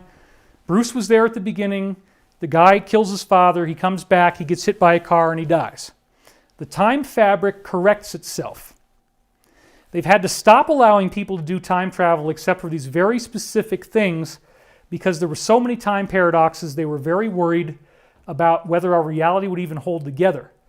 Because if you have a spaceship and if you don't have a buffer on time travel on it, people can go back and do all kinds of crazy stuff. So the time travel stuff is very highly regulated. It's very highly protected. But it totally makes sense that if the government is now telling us that crash retrievals are real and nobody really cares because there's all this other stuff to worry about, like your frickin' city is on fire, then yeah, you're not so concerned about partial disclosure. They're going to have to up the ante. They're going to have to do more. All right, so getting back to my slides now, because I don't want to go too much more than this. 9 o'clock is 11 o'clock on the East Coast, so we're already getting into like the 3.5 hours now. DARPA actually developed the IP addresses that we use on the internet from studying this gate network. So going back a couple slides, again, this is apparently our gate address, which is kind of similar to an IP address, although IP addresses are only 4 digits and they all are between 0 and 255. But apparently these guys in the classified programs developed the whole internet protocol that we're now using by studying this gate network. So the ancient gates were built for peaceful travel. You can't bring a weapon. Some guys tried, but it never worked. Some people lost dental work. If you've had recent dental work and it hasn't gotten your bio imprint, you might lose a filling in your teeth when you go through these old things. But the new stuff, the portals that we're talking about that are Montauk related, you don't go through a wormhole. You just walk in one side and out the other, and there's no big tube ride, which again makes you crazy. So that's the one you want to do. You want to do a modern portal. You don't want to do an ancient portal because you'll never come back, or if you do, you're all screwed up. So in the beginning, they were sending homeless people through, and they were dying, and then they eventually figured out how to get all this stuff to work and how to see where they were going, and learning about time paradoxes and how to prevent people from finding these ancient machines that could do this, of which there's apparently many of them all throughout time and space that people could find. And so now here we are, that they've transmitted this plan back to the 1950s, and we're seeing the plan get fulfilled. Well, I'm going back now to Stargate SG-1 to get back into my slides, and one of the most amazing things that Bruce ever showed me was this one episode of Stargate SG-1 called Wormhole Extreme. And this is actually a shot from the show in which they actually create a fake show And notice the Stargate looks different. If you've seen the real show, the Stargate looks a little cheesier and cheaper. And then the people are, of course, different. And the guy that was Teal'c, the black guy, now he's all silver, which in reality he isn't. And it's very, very campy. And this guy is actually saying, what do you mean this isn't a real show? This is not a real show? You mean this isn't a real show? And so it's like they're really, really rubbing it in your face, teasing you by basically telling you like that it's actually real. Because you look at Stargate SG-1, you watch the credits, and they always say sponsored by the Department of Defense. So this is one of the things they put out there to get us acclimated to the truth. So the Wormhole Extreme episode is extremely weird because it's basically revealing that the show is not fiction, and that the people they're making fun of the people in the show. So the people in the show don't understand that everything that's going on is actually true. And I believe that the Stargate people, the real Stargate people, find out that the show was being made. And so there's this interesting crossover where it becomes pretty obvious, like they're almost like when a kid is lying, he covers his mouth. They're telling you that this is not fiction, but again, all of this will come out eventually when we get full disclosure. So getting back to the slides once more, we find out that time travel is routine. It's happening regularly for these specific purposes to stop paradoxes, and I only found out the details recently. That's one of the bulk of the things that I wanted to get through. If I had the time, I was going to do these extra slides with Pete Peterson, which I now will do. So we're going to pivot away from Montauk Daniel because I've given you basically everything I got on him. I don't really think I left anything out. Years later, in 2009, I came in contact with Dr. Pete Peterson because Kerry Cassidy of Project Camelot sent me a recording. And I listened to this and I said, we got to get this guy right now. I'll pay for it. I'll pay for your flight. I'll pay for the hotel. We're getting out to Garden Valley, Idaho, which is where he lived. Because now that he's dead, we can talk about that. He lived in Garden Valley, Idaho. Beautiful, beautiful mountain country in a big valley. Lots of pine trees. And what he was saying was just so unbelievable. It was very obvious that he knew a lot of stuff. Before he died, he told me he'd been to over 30 different off-planet locations, and I do have that recording somewhere. I think it's back in LA because I thought it was here and I was going to try to bring it out. But I think I know where the machine is now, but I do have that recording. He didn't go into a whole lot of detail, but he said that he'd been to about 30 different off-planet locations. He said Americans are all over the galaxy. One of the cool things I heard from another insider who shall not be named is that if you want to know where the reptilians are, go to Rigel. There's tons and tons of reptilians in the Rigel star system. Another thing he told me is that one of the closest planets to Earth that's habitable, it's only 40 light years away, is a lot bigger than the Earth, and it is a Hawaii planet. The whole planet doesn't tilt on its axis, and it's all tropical. And lots of different extraterrestrial human groups go there for vacation. And it's literally right next door. So once we get more disclosure, I want to go to that planet. I want to hang out and I want to really take a vacation and talk to some cool people and learn some cool things and have telepathic interactions with them because a lot of these ETs are telepathic. So when I got to Pete Peterson, it was an absolute game changer. I paid for Kerry and me to go out there, and then Bill Ryan flew out from, he was in Switzerland at the time. We ended up doing an event in Switzerland very soon after that in Zurich. And that's where actually Henry Deacon came forward on stage for the first time, which was remarkable because I was just calling him my Uncle Mark and saying that he was a family member. And then when he said he was going to come up on stage, it was stunning. And he's never wanted to come forward again. He only did it for a little bit in 2009 and then he stopped. And he and I haven't even spoken in 5 years, but we had a little difference of agreement. If he's still alive, I'd love to reconnect with him. I hope he's ready to talk more now. But Henry Deacon, by the way, would travel through a military base in England and go to Mars. That's what he said, that he went through a portal, he traveled to Mars, do his job, and then come back to the planet. And when he went and looked at the exact coordinates on Mars where he was working and the facility that he knew was supposed to be there, the facility did not exist in our reality right now. So he figured out that they were sending him to work on Mars in the future, because again, time doesn't really matter, so they can work far enough in the future, they build bases in the future that we don't see, and that's when they get the work done, and then the worker comes back and he doesn't even know that he was in a different time.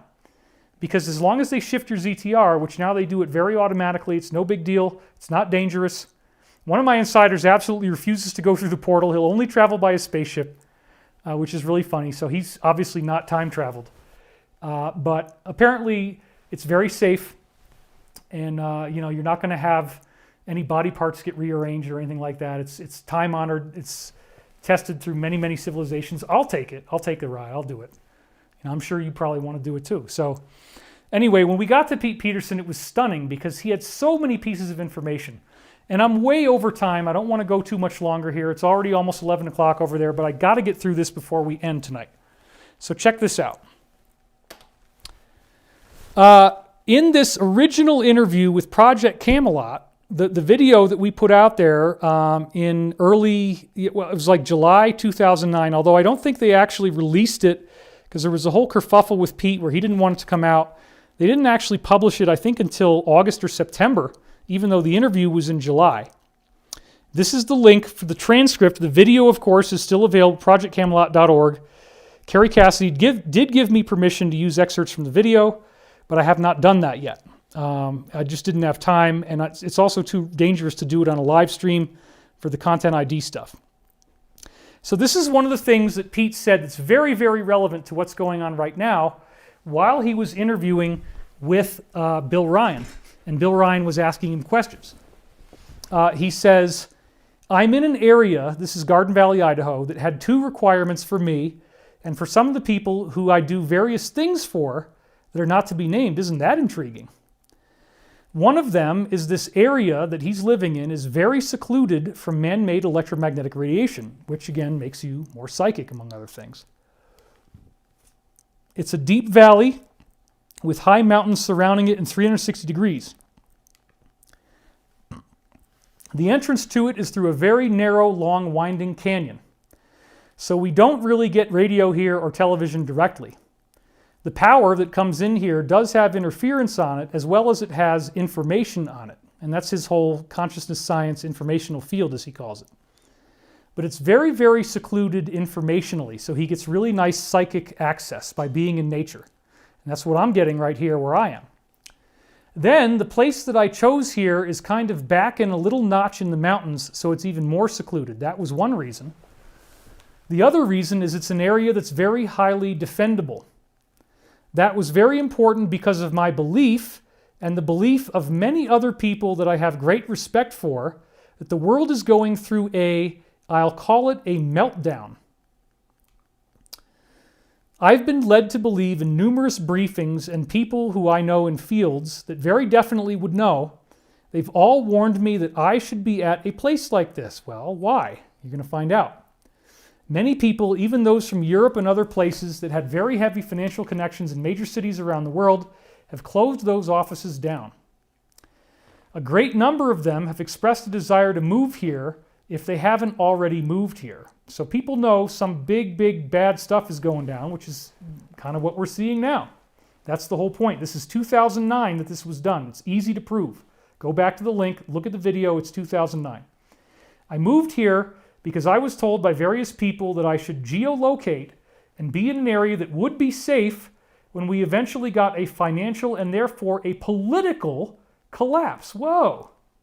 So there are certain things that I've done to make sure that myself and my family, you got to say my family and me, Pete, come on, and my friends are safe from that.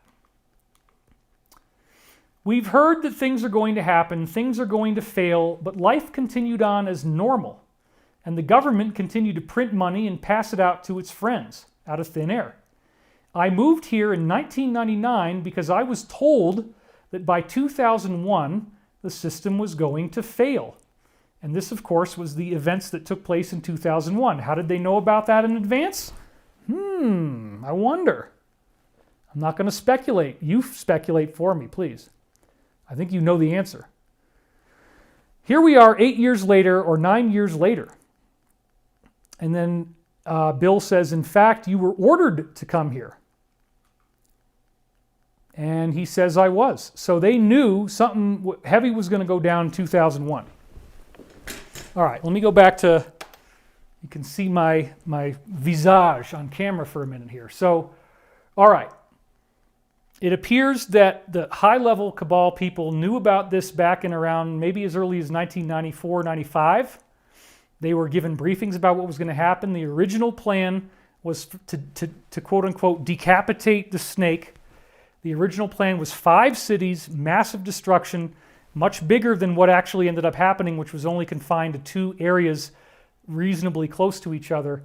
The original plan was much worse, and they expected that by doing this, this meaning what we saw happen in 2001, that society would collapse, the economy would collapse, rioting, starvation, chaos, and no return. So they ordered Pete to move to Idaho. All of these countries in this area, the Mormon area, like, Idaho, Montana, they call that Mormania. Pete originally called it as a joke, and then they started actually calling it that informally. They can close off Mormania, dynamite all the roads, and lock it off so that nobody else can get in, and then there's plenty of food, plenty of water, and everything like that. So that whole area around Idaho, Utah, that's all part of it. I don't think that's going to be necessary. I don't see society going totally nuts like this, but here he was on camera saying he believed in this enough to actually move.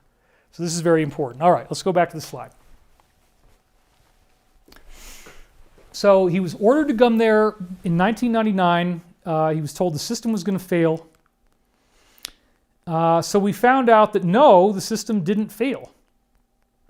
I'd go for a briefing and they would be in total shock. We don't understand why society has not collapsed. We don't have any idea why it hasn't failed. Remember, this is 2009. I mean, we just don't know because they really thought it was going to work. The only thing we can do is say there was so much inertia, there was so much getting in the way. How would this ever be possible? If somebody wanted to do this, how do you actually make it happen, right?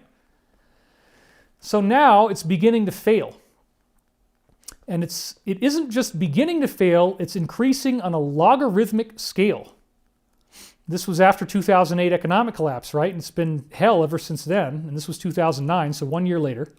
And very shortly, I see that it just about has to do that. It has to collapse. And this was in 2009, folks. Wow. I've put my money and my talent, my skills and my abilities where my mouth is. I've come here and I'm self-sufficient. I grow all my own meat, all my own vegetables. That's not really true, but he does exaggerate sometimes. We have to forgive him for that. I have stored up those things that are going to be critical to society. He did have all the equipment to grow his own meat, and he did grow some vegetables. That is true. So it's not entirely false, but I don't think he had any chickens or anything at the time that I was there. I've picked up the tools that I didn't have that allow me to do things in such an environment, in such a society, to produce things that are going to be necessary for people to have. And he goes into a long tangent on all that stuff, which I'm not going to read.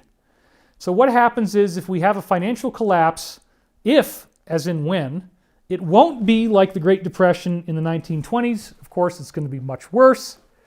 It's going to be like today, and they're expecting what they're probably hoping for, some people, some negative people, you're going to have anarchy and absolute chaos. Well, it sure looks like somebody's trying to push that on us right now, and that's why I say we need that meditation practice. You got to do this regularly in your life. The government knows that. They know that that will happen with the economic collapse. They've recently asked the service members if they would fire on civilians if they were asked to, which is entirely against the Constitution. In later briefings that I had with them, anybody who said, no, I would never fire on a civilian, my oath of enlistment prohibits me from doing that, they got moved to different military bases than where they were, and within 2 years, those bases were decommissioned and they all lost their jobs. The military at the time, the Bush and Clinton administrations, only kept the people who said they would fire on unarmed civilians. These guys who got kicked out realized what happened. They started organizing. They began working together. And apparently one of the places they did this was Paris. Paris was a major hub for the Alliance back when all this stuff was happening, beginning in the 1990s. So he says, I can't imagine anyone accepting the job of the president with the current situation. I can't even imagine it. I know that when he got his first he's talking about Obama now. When he got his first briefing, because I had friends who were present, he was so shocked that he had to sit down when he found out what was really happening. This was before he took the office. Okay, that's all he says in the interview about that Obama gets some kind of funny briefing and it made him very upset. Pete went into way, way more detail later on, and I've disclosed this in my articles on my website, divinecosmos.com, divinecosmos.com. Go back to where it says David's blog, click on that. There's like about 17 links, 17 tabs, there's a bunch of numbers, and you go back far enough and you read my stuff from like 2011, 2010 when I start to talk about this. Okay, so where did this happen and what happened to Obama? Well, it was the meeting of the presidents after he won the election before he got inaugurated. So here he is talking to Bush Sr. Now notice actually something very interesting. Notice the way that Obama is folding his hands. In terms of body language, he is shielding his core. He's shielding his lower chakras. He's shielding his waist and groin area. And that's an armoring because he feels unsafe. He feels threatened. Something's wrong. And he's still got his hands in that position there while they're chuckling it up. And he's still got his hands in that same position. Notice it's still happening as he turns and he talks to George W. So he's smiling, but he's very, very nervous. Now look at George Bush Sr. and look at how nervous he looks. And you'll see why he was so nervous in a minute. And he looks even more nervous in this next picture. Notice Obama is still shielding himself. Oh, and by the way, if you look at Carter, Carter is like standing way the hell away from everybody else because he is spooked out. He does not want to be near anybody, right? So notice that. So Carter knows what's going on. He doesn't like it, but he was there and he showed up. He's a good soldier. Look at how nervous Bush looks. And then after this happened, there's a thing where Bush Sr. is going to shake somebody's hand. He's all nervous. And he has a napkin in his hand. And as he reaches out for the handshake, the napkin is still in his hand. And it's all weird because his hand's all sweaty. And he acts really awkwardly. Well, why was Bush so nervous? And why does he look so nervous in this picture? Okay? The reason he looks so nervous in that picture, according to this briefing from Pete Peterson, everybody on the inside knows about this, is that right after this, and you can look up the date of that thing they had, I guess it was in 2008 because it was a 2008 election. It was before 2009. That you can read in the original reports that Bush and Obama had a private meeting. Bush Sr. and Obama had a private meeting that lasted about 20 minutes. Nobody else went in.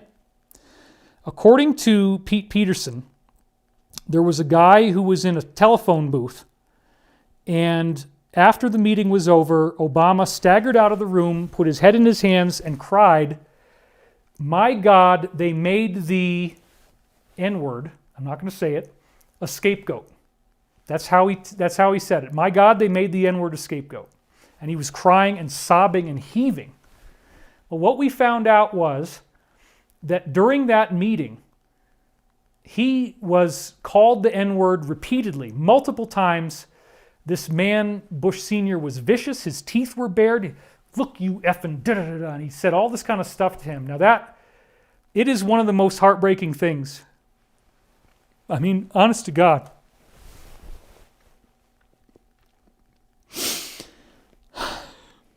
I know this is true, folks. And he did not deserve that. But Obama, what the hell are you doing, man? You need to stop this shit.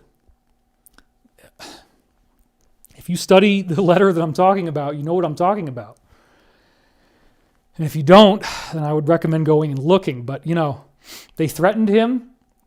And it's very, very sad because they told him that he would be killed if he resisted the plan.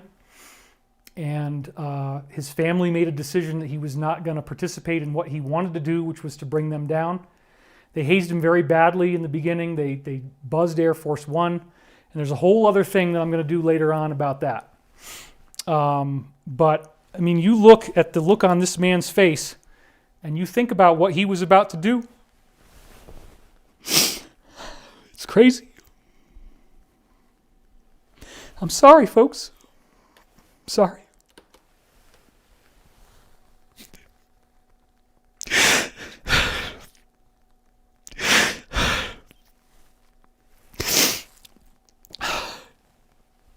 I don't like this. I don't like talking about this stuff. Some things I don't mind talking about. I don't like talking about this. What the hell are you doing, dude?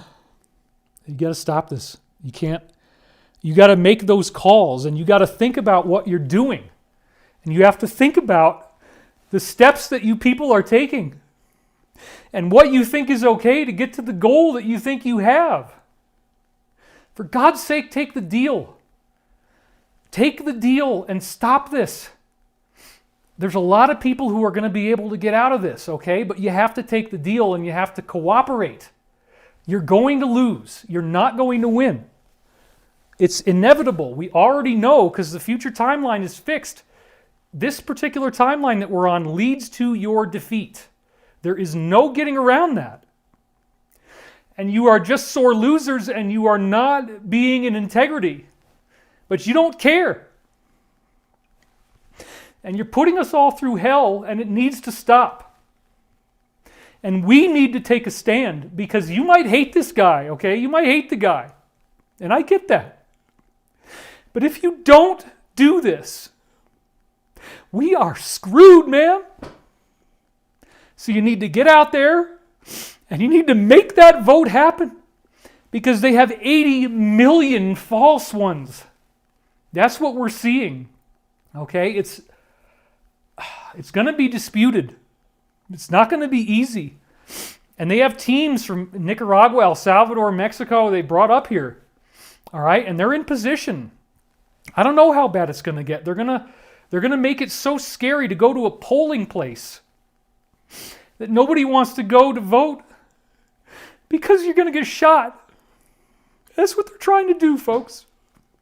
You think this is all natural? You think nobody's coordinating any of this stuff? You think I want to talk about this? You think I want to be up here on this fucking camera talking about this shit? I'm sorry. I didn't know it was going to get like this. I didn't know it was going to get this bad. And I'm the positive guy. I mean, I always try to make it positive.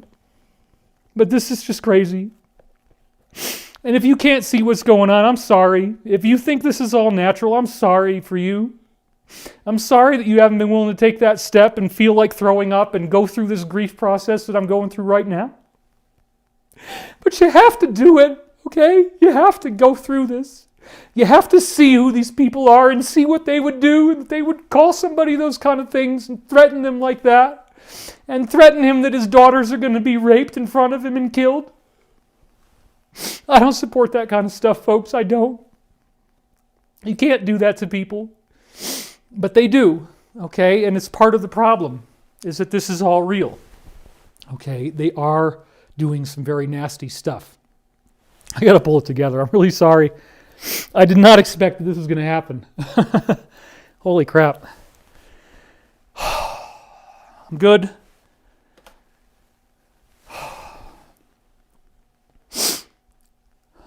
You got to do the work.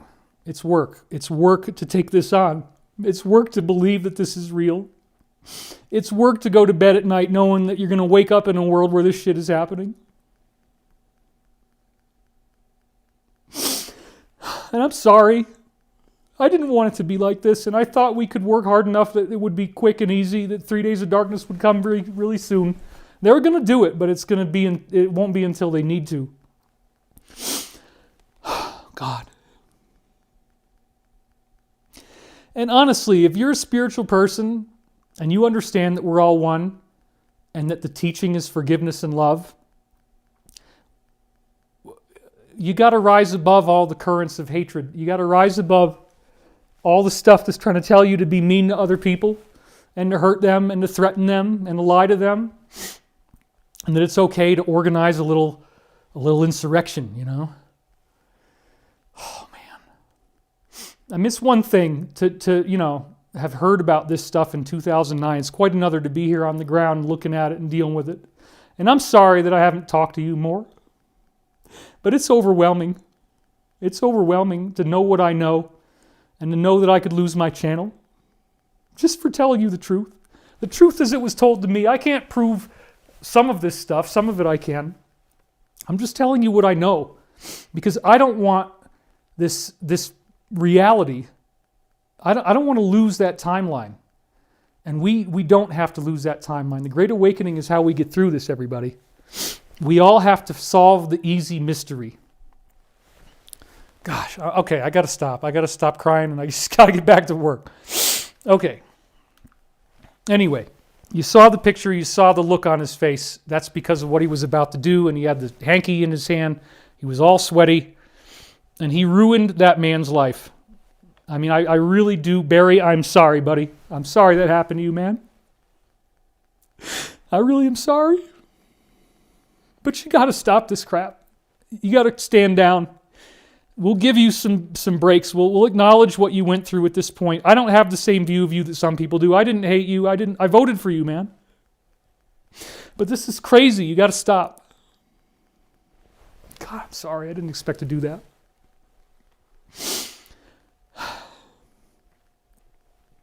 All right, I'm pulling it together. Would you confirm, this is in the interview, would you confirm that there are good people who we've euphemistically called white hats? Which I don't like that term, and I'm sorry that's in there. Sounds too much like KKK. That's not at all what it is, folks. It's not racist, and it's not anything like that. That's just one old name for the good guys that I retired immediately back in 2009. In the government and the military, good guys who themselves are patriots as you are, and they're trying to do their best from the inside to avert these catastrophes, which again is what seems to be happening now. And he said, yes, absolutely, the alliance is real. There are many people who left the military. Most of the good people left during Clinton and Bush because this is when they were talking about the firing, apparently, according to these briefings. They couldn't pledge allegiance to the president because of the things that were being done. So many people left. Well, they went to Paris, as we found out. Some of them did. On the other hand, there were many people who stayed behind because they knew they were going to be needed. And this is what eventually turned into the alliance, the magic letter, all that stuff. You're hearing about it back in 2009, folks. They sacrificed. God. Your presenter's not doing a good job. I'm sorry. You think this is fake or you think this is anti-Semitic or something? This is not a Jewish conspiracy. Come on. They sacrificed not principle, but they had a higher knowledge. And they stayed behind so they could apply the knowledge they had when the time came. Now, why did I bold higher knowledge? I bolded higher knowledge because the higher knowledge is this information that came from the future. Okay? That's how the plan was written. That's how the binder was made. They saw what needed to be done. They saw how the time was going to flow. And they saw the steps that needed to be taken. It was originally going to be done with force. And they wanted to do it legally. They asked this man to run, who was not a politician. Therefore, he still makes lots of mistakes all the time. You know? And I'm not saying that I agree with a lot of those things that he says. I don't. Okay, I emphatically don't in some cases, but that's what happens when you get a real guy who hasn't trained his whole life for this. And he's not perfect. None of us are. And his imperfections are very obvious. But the alliance knows who this dude is. They've done all the background checks. The other candidate can't talk about it. But you can look online and find a whole lot of stuff if you do a little digging. So when he talks about this higher knowledge, that's from the future. That's what he's talking about. That's the plan. They could, and just remember, this came out in 2009, so they already knew about it back then. They stayed behind. They're still there now. They could apply the knowledge that they had when the time came. That's where they thought they would be the most valuable. That's where they thought they would be the most valuable. He repeats it. And they were the true patriots because they did what was best for the people.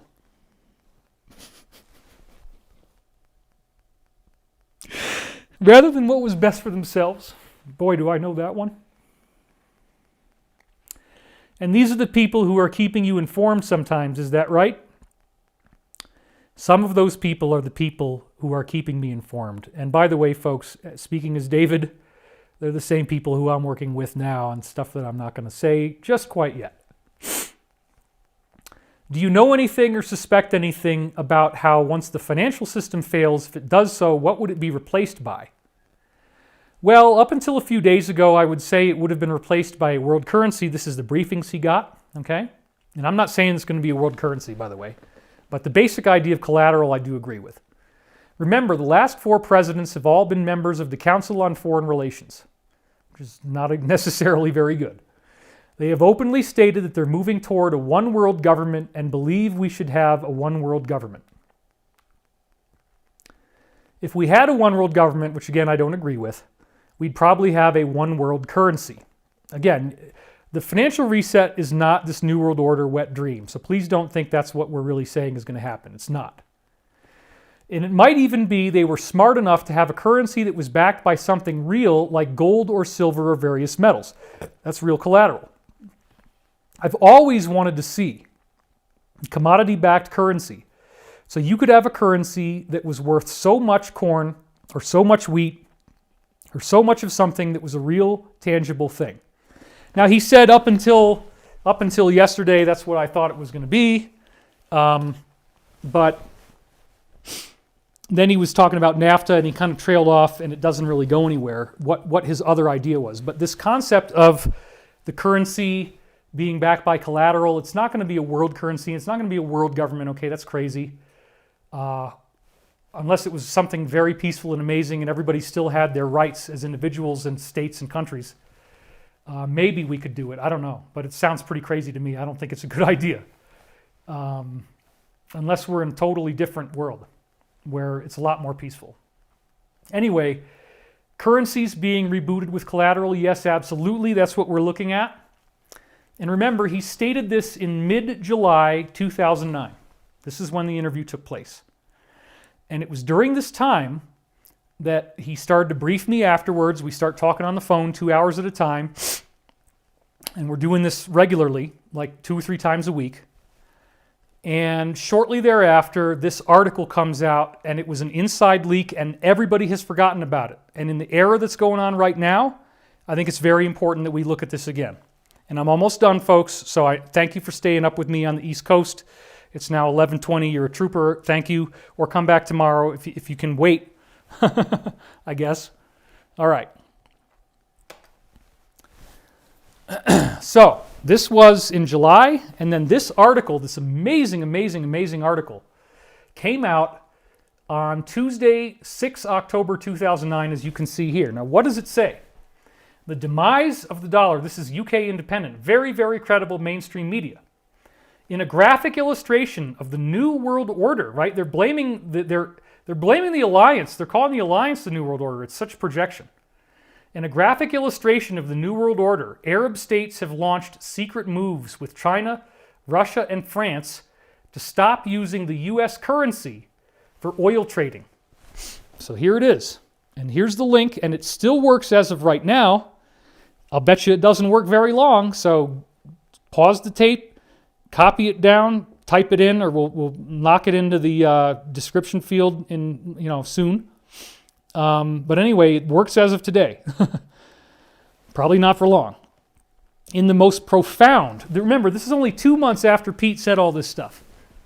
In the most profound financial change in recent Middle East history, Gulf Arabs are planning, along with China, Russia, Japan, and France, to end dollar dealings for oil, moving instead to a basket of currencies, because right now everybody has to exchange money through the dollar, including the Japanese and Chinese yuan, the euro, gold, and a new unified currency planned for nations in the Gulf Cooperation Council, including Saudi Arabia, Abu Dhabi, Kuwait, and Qatar. So I guess the Middle Eastern countries quietly, secretly decided that they would get one currency for the Middle East, and that's fine. That doesn't bother me, It really doesn't.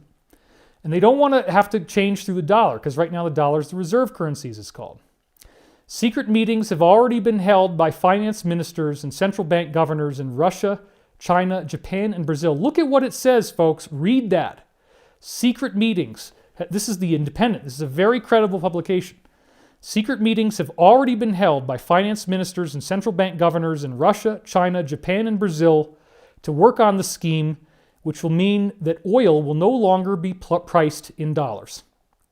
The plans confirmed, look at that, confirmed to The Independent by both Gulf Arab and Chinese banking sources in Hong Kong, which is really the main center of the financial world if you know what you're doing, may help to explain the sudden rise in gold prices, but it also augurs an extraordinary transition from dollar markets within 9 years. Well, 9 plus 2009 is 2018, right? Obviously, it didn't happen. Not yet. The Americans, who are aware that the meetings have taken place, although they have not discovered the details, are sure to fight this international cabal. Talk about projection, which will include hitherto loyal allies, Japan and the Gulf Arabs. Well, they're trying to solve this terrible problem. How do you choke out this thing that's killing the planet? This sounds like a dangerous prediction of a future economic war between the U.S. and China over Middle East oil, yet again turning the region's conflicts into a battle for great power supremacy. The transitional currency in the move away from dollars, according to Chinese banking sources, may well be gold. An indication of the huge amounts involved can be gained from the wealth of Abu Dhabi, Saudi Arabia, Kuwait, and Qatar, who together hold an estimated $2.1 trillion in US dollar reserves. $2.1 trillion. Chinese financial sources believe President Barack Obama is too busy fixing the US economy to concentrate on the extraordinary implications of the transition from the dollar in 9 years' time. Now, they thought they were going to get that, but it didn't work because, of course, they got screwed, as always, but that's changing right now. The current deadline for the currency transition is 2008. This is right there in the UK Independent. Now, this is a source, a Chinese banking source. These plans will change the face of international financial transactions, one Chinese banker said. America and Britain must be very worried. You will know how worried they are by the thunder of denials that this news will generate. Well, and there's my little angel spark. So, sure enough, the denials did happen. There was one article where they, of course, wrote the classic mainstream media blow-off and said, no, none of this is true. None of this is true. And then that's it. And that article you have to dig up through archive.org, and I have it. I didn't have time to throw it in here. This is the last thing I got into the show right at the end, okay? Right as I was, because that's why I was late getting started. Anyway, I don't want to delay too much longer, but anyway, the thunder of denials this will generate, 2018 is a deadline. Now, what we've heard is that this alliance was already well underway and secretly working with, Pete told me the same thing, the people who had broken away from the military that ended up going to Paris. They were working with this. This article is partly them too. The U.S. was involved. They kept that secret. The sources maybe didn't know or didn't want to say, but elements of the U.S. were involved. Now, as of right now, you got to remember, China is 6 factions. The faction that's running it does not appear to have our highest good in mind at all. Internet censorship, all kinds of crazy stuff. So I'm not saying China's a good guy right now. We got a big problem there, but there's 6 factions, and some of those factions are good guys, okay? But probably not the one that's running it. It sounds pretty freaking bad in a lot of ways. I don't know. I mean, I hope I'm wrong, but it doesn't look good. For several reasons, and if you dig up all this stuff and you read all this 17 stuff, you know what I'm talking about. Yeah, so the 2008 economic collapse, remember, McCain said the fundamentals of the economy are sound. And then like a week later, apparently that was the same alliance that did that orchestrated that as much as they could back then, hoping that that would be the end of it and that people would be angry and there would be a public uprising and they would want answers, and that's how the whole thing would unravel. Nobody expected a 26 or 29, if you talk to Ron Paul, $29 trillion bailout. That's half of all the money that exists in the entire world at the time, which is called the gross world product, is one of the names for it, GWP. Half of the GWP, which was about 60 trillion. And so this was 29 trillion, like half of all the money in the world. And they just printed it out of thin air and kept the whole thing going. Nobody knows how the heck it kept on going so long. But these guys are pushing for this. The deadline was 2018. Negotiate, haggle, side deal, kick the can around a little longer. The big thing apparently happened somewhere around February 16th, where the cabal, deep state stuff, the money got turned off and they could not create bubble money anymore. Now all they can do is use real collateral that's based on solid hard assets. And I totally support that. It's because, apparently, that the finances got cut off. The cabal, believe it or not, the briefings we're getting now from the Alliance, the cabal is very poor. They don't have money. They don't have the money to organize a good campaign. They don't have the money to organize a good convention. And they're really broke, folks. So they're doing cheap stuff. Dirty deeds done dirt cheap. I'm not going to joke about it too much. You got to laugh a little bit, right? Gosh. Anyway, this is all coming to a head. All these things that Pete was talking about in 2009 and what this alliance was doing and cutting it off. February 16th is apparently when that happened, and it's been total chaos ever since. So they are looking for the Hail Mary pass right now, the bad guys. They're looking for that 1 in a million. Is it possible that we could still win? Is it possible that we could throw this thing off? Well, let's just delay the election by 5 months and make everybody so scared they don't even want to leave their house. We did get briefings, by the way, saying that this could get bad enough for a while that you want to have supplies in your home like food and water in case you don't feel safe going to the grocery store. I don't know if you're going to need that, but it would probably be a good idea to have some extra stuff. And again, you don't need to spend a lot of money. I don't sell survival stuff. I never try to make money when I talk about this kind of stuff. I just don't do that. It's okay if people do. Prepper supplies are great. There's great stuff you can order. I don't sell any of it, but all you really need is like rice and beans and 5-gallon jugs of bottled water if you don't have good drinking water, or a good filter.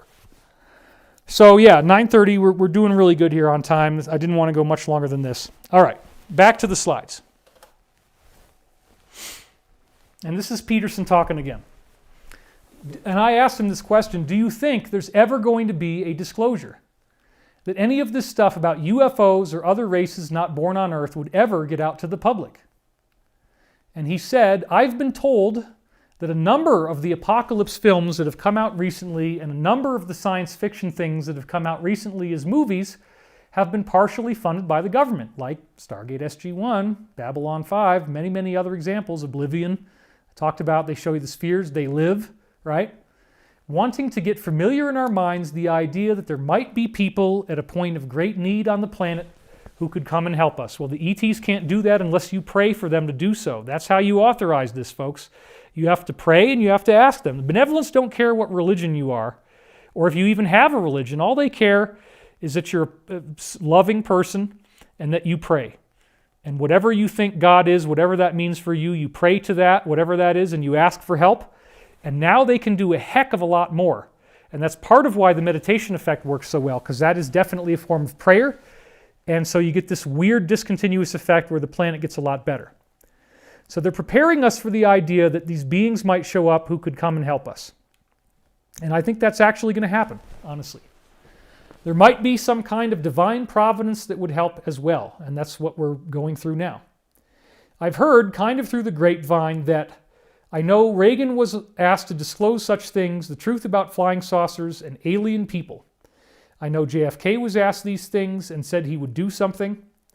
And I know that there was pressure put to bear on both of them to say nothing. Pressure put to bear is a very carefully worded way because, of course, Reagan was shot at, and later briefings with Pete, he told me that this was because Reagan was going to disclose. He wanted to do a big, big disclosure. And so they tried to shoot him after he disclosed to his former Hollywood actor friend, Jackie Gleason, who had a very famous show called The Honeymooners. And there's Jackie Gleason with Nixon. And, you know, sometimes they would tell you the truth on these crazy tabloid headlines, and that actually was true. He did get to look at bodies because he was a big, big, big celebrity, and they liked him and they let him in. So he told that to Reagan, And this was that tragic day that Reagan was walking along and somebody shot at him and it hit Brady instead, the guy with the circle around him. Very sad, the chaos that ensued.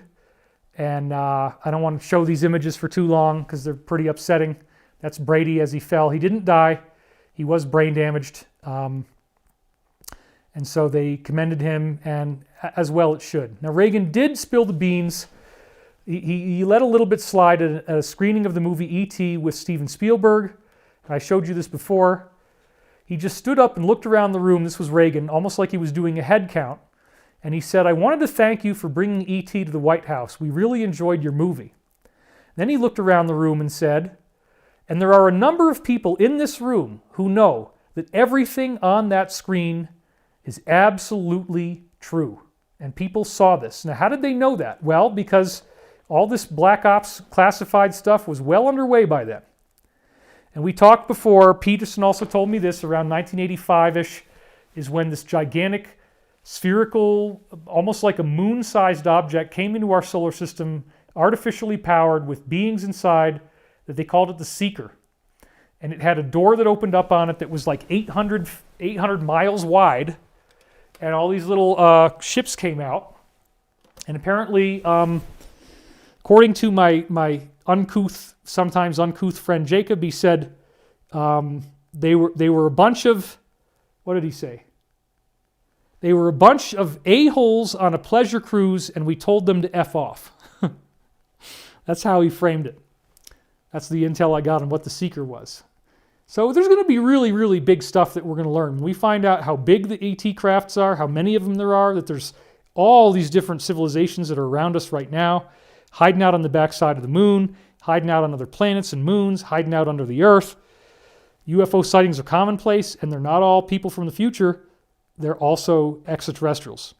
And everybody has this technology where they can pop through time, and so they're making edits, and but it only works up until the solar flash, which is supposedly somewhere around 2030 or thereabouts. And after that, it's a focal point, and you don't have the ability to go forward into the future with any consistency. So 2030 is about as far into our future right now as we can go with the limited technology that we have. Of course, I think the ETs have totally mastered that and can easily get past it, but we can't.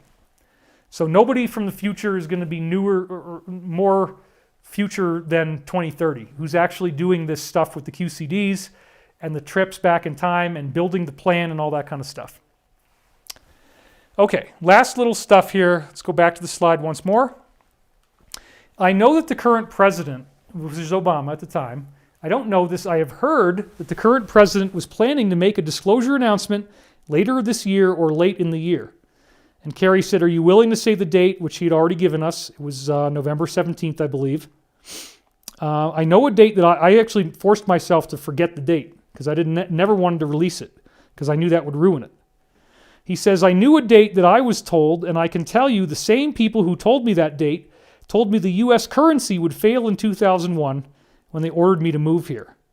So we're going to have more on that in another video because that's a long subject. It's very fascinating about what happened to President Obama. And basically, to give you the very, very short synopsis of that story, Obama was going to do this. They had booked 2 hours on all the major, I think it was 2 hours on all the major television shows. They were going to introduce us to 5 different races of human-like ETs to make it easy to start. And then they blocked that disclosure. It didn't happen, but Obama was going to do it anyway when he won the Nobel Prize in Oslo, Norway in December. I think it was December 4th or something like that. The night before he was going to win that award, when he's in Norway, that's when the Norway spiral happened and he could see it. Okay, now what they actually did is they created a portal with these ground-based technologies that beam microwaves like HAARP, H-A-A-R-P. And then you see the black circle and it opens up. I don't have all these visuals for you right now. I didn't have time.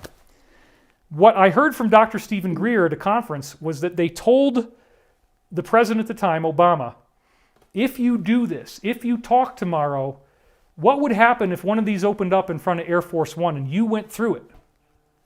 Then, the next morning, he took the award, he didn't talk, and they restored order. But that same time that they did the Norway spiral, there was a tetrahedral black thing that appeared over Russia, and that was also telling Russia that they could blow the hell out of them with one of these if they tried to talk and do disclosure. So that was a threat.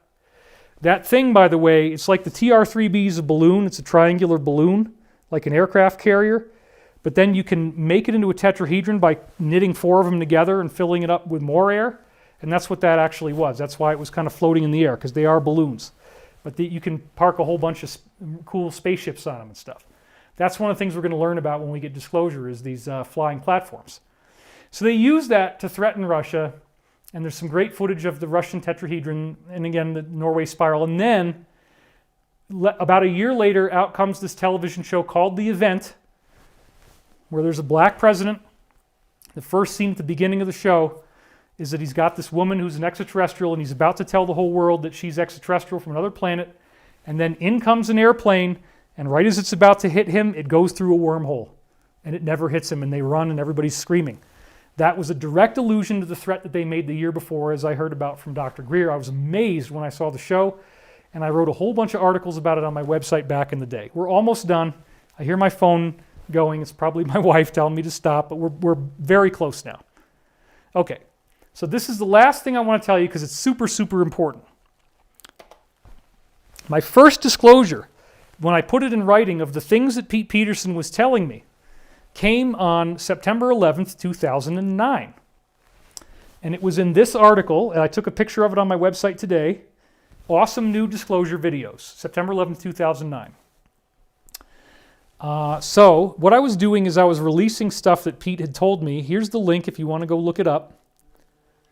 And boy, my phone is blowing up. Okay. The full sequence, this is me talking based on what Pete had told me in many, many other briefings. The full sequence of events may also include some form of official or semi-official public announcement of the reality of the UFO phenomenon, which is happening now, which would certainly be a tremendous event, probably the most substantial event in modern human history, at least since the founding of any of the major world religions. That's my opinion. Apparently a major, massive, this is 2009, I said this, folks, from the briefings of people that heard this from the future. Apparently a major, massive economic upheaval will be the precipitating event that will usher in many of these changes. Well, it's happening right now, and it leads to UFOs, which is what we're seeing.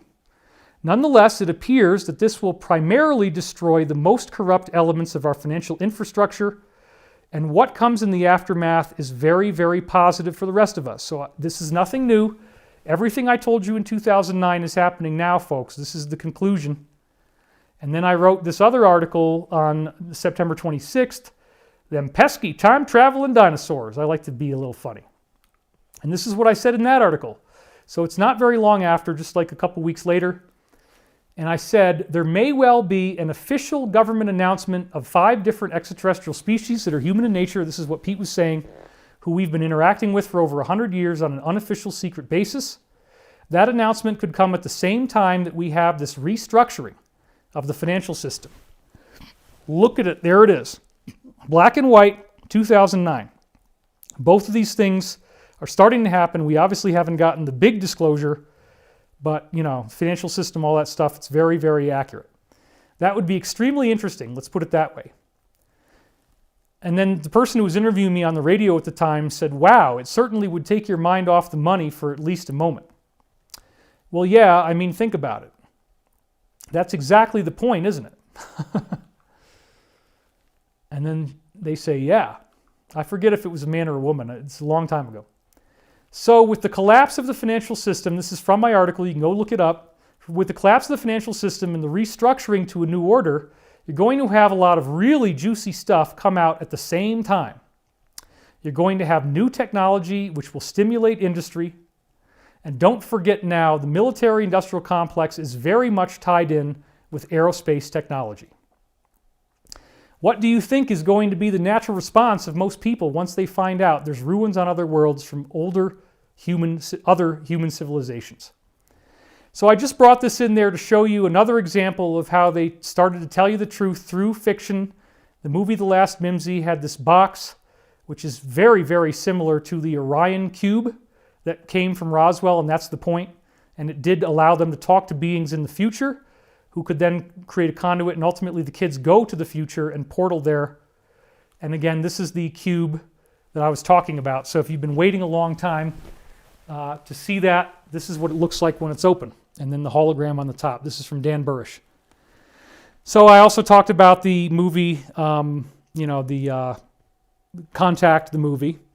The D of the CTP is the doctrine of the convergent timeline paradox. This is the whole idea that everything collapses into a singularity at the end of. Originally it was 2012. It now appears to have moved to 2030. But originally they did see the solar flash happening at 2012, and they couldn't look beyond it with any of these technologies, and they couldn't travel beyond it. Now they are, but not back then. I don't think they realize when. I'm not sure how it works with the 2030 or 2029, and they're sending this plan back in time, because they would have had to get around that. But I don't have all the answers, folks.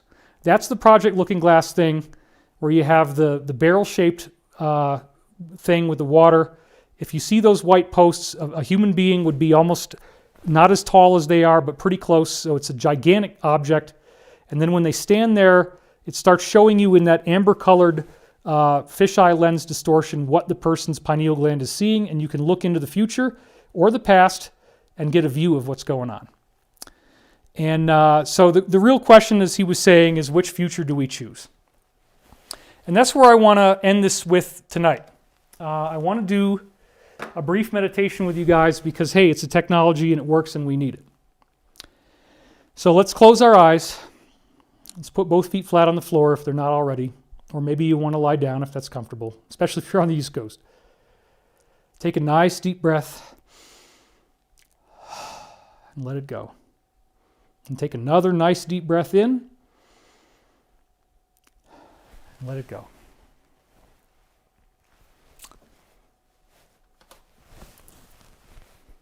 As you breathe deeply, imagine this feeling of perfect peace coming through you. Feel that sense of deep relaxation moving through every part of your body, relaxing every muscle, relaxing every nerve, calming yourself down. The plan is perfect. Nothing can stop what is coming. They just have been saying that again a lot recently. They know the future. They know this is going to be okay, folks. By breathing deeply right now, we're co-creating that. Coming into a deeper awareness. Releasing the stress, the tension, the fear. Moving back into trust of the perfect plan that we are all on. The ascension. The upgrading of what it means to be human on Earth. A new civilization with much, much greater technology. Getting to meet our galactic brothers and sisters. Going through this global wake-up call, this global initiation, global dark night of the soul that explodes our internal landscape and makes our souls so much more powerful. So that we have new things to see, new soul potentials to discover in ourselves. As you relax, as you breathe, as you stay calm, it's okay. It's okay to grieve about what's going on right now, as I did. It's okay to let yourself have a release. Nothing bad will happen to you if you allow that release to happen. You are wonderful. You are a being of infinite worth. And if anyone doesn't see that about you, they are wrong. You deserve love. You deserve kindness. You deserve respect. You deserve appreciation. And you deserve to have a free, loving, peaceful society with prosperity where you have enough for everything that you need, however that comes about.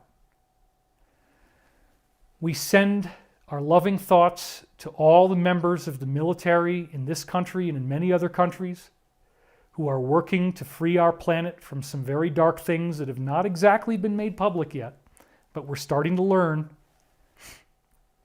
We send them our prayers. We hold them up in the light. We wish them the best. We wish minimal casualties when they go through the final stages of what they're going to have to do. Because some of these people are very entrenched.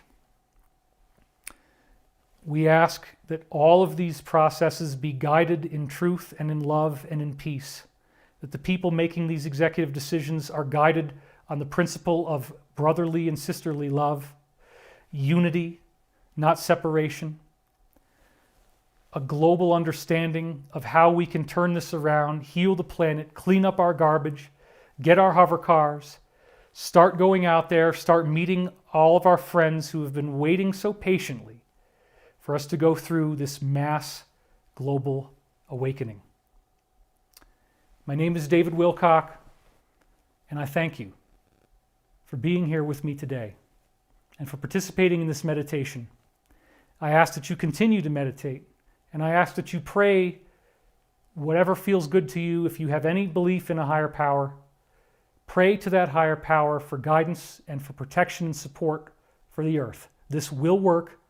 Every single person who does this is an exponential increase in what these beings are allowed to do. Together, we can co-create our planetary awakening. And so it is. I'm David Wilcock. This has been a very long show. I'm sorry. 4 hours and a little bit more, but it's not 5. I promised Danny and I wouldn't go 5. Remember that. Thank you for watching. Hopefully I don't lose my channel. And I'll be back soon. I got some cool stuff going on, and I will talk to you guys shortly. Thank you for being here. Please remember to stay in alignment. Please remember not to contribute to the negativity and the hatred. And you can do your part and get involved to be a part of this great, great thing. Don't get your channel taken down. Be careful in how you do it. But there's a lot of things we can do. And what we really need more than anything, and 17 keeps saying this, we really need everybody to start getting involved, just like me. If you don't like David Wilcock sitting on the bench, if you don't like I'm sorry, I'm speaking about myself in third person, it's crazy. If you don't like me sitting on the bench, if it bothered you that I was gone for so long, what about you? What about you? Are you going to do something? Or are you just going to get mad at me if I don't do something? We all have to participate in this together. It's not just me, it's not just the Alliance. Don't just sit there and wait. Spread this information however you can. Call the people who are living in fear. See if you can help them get a little bit more perspective and maybe just shine some love. Thank you all for watching, and I will see you next time.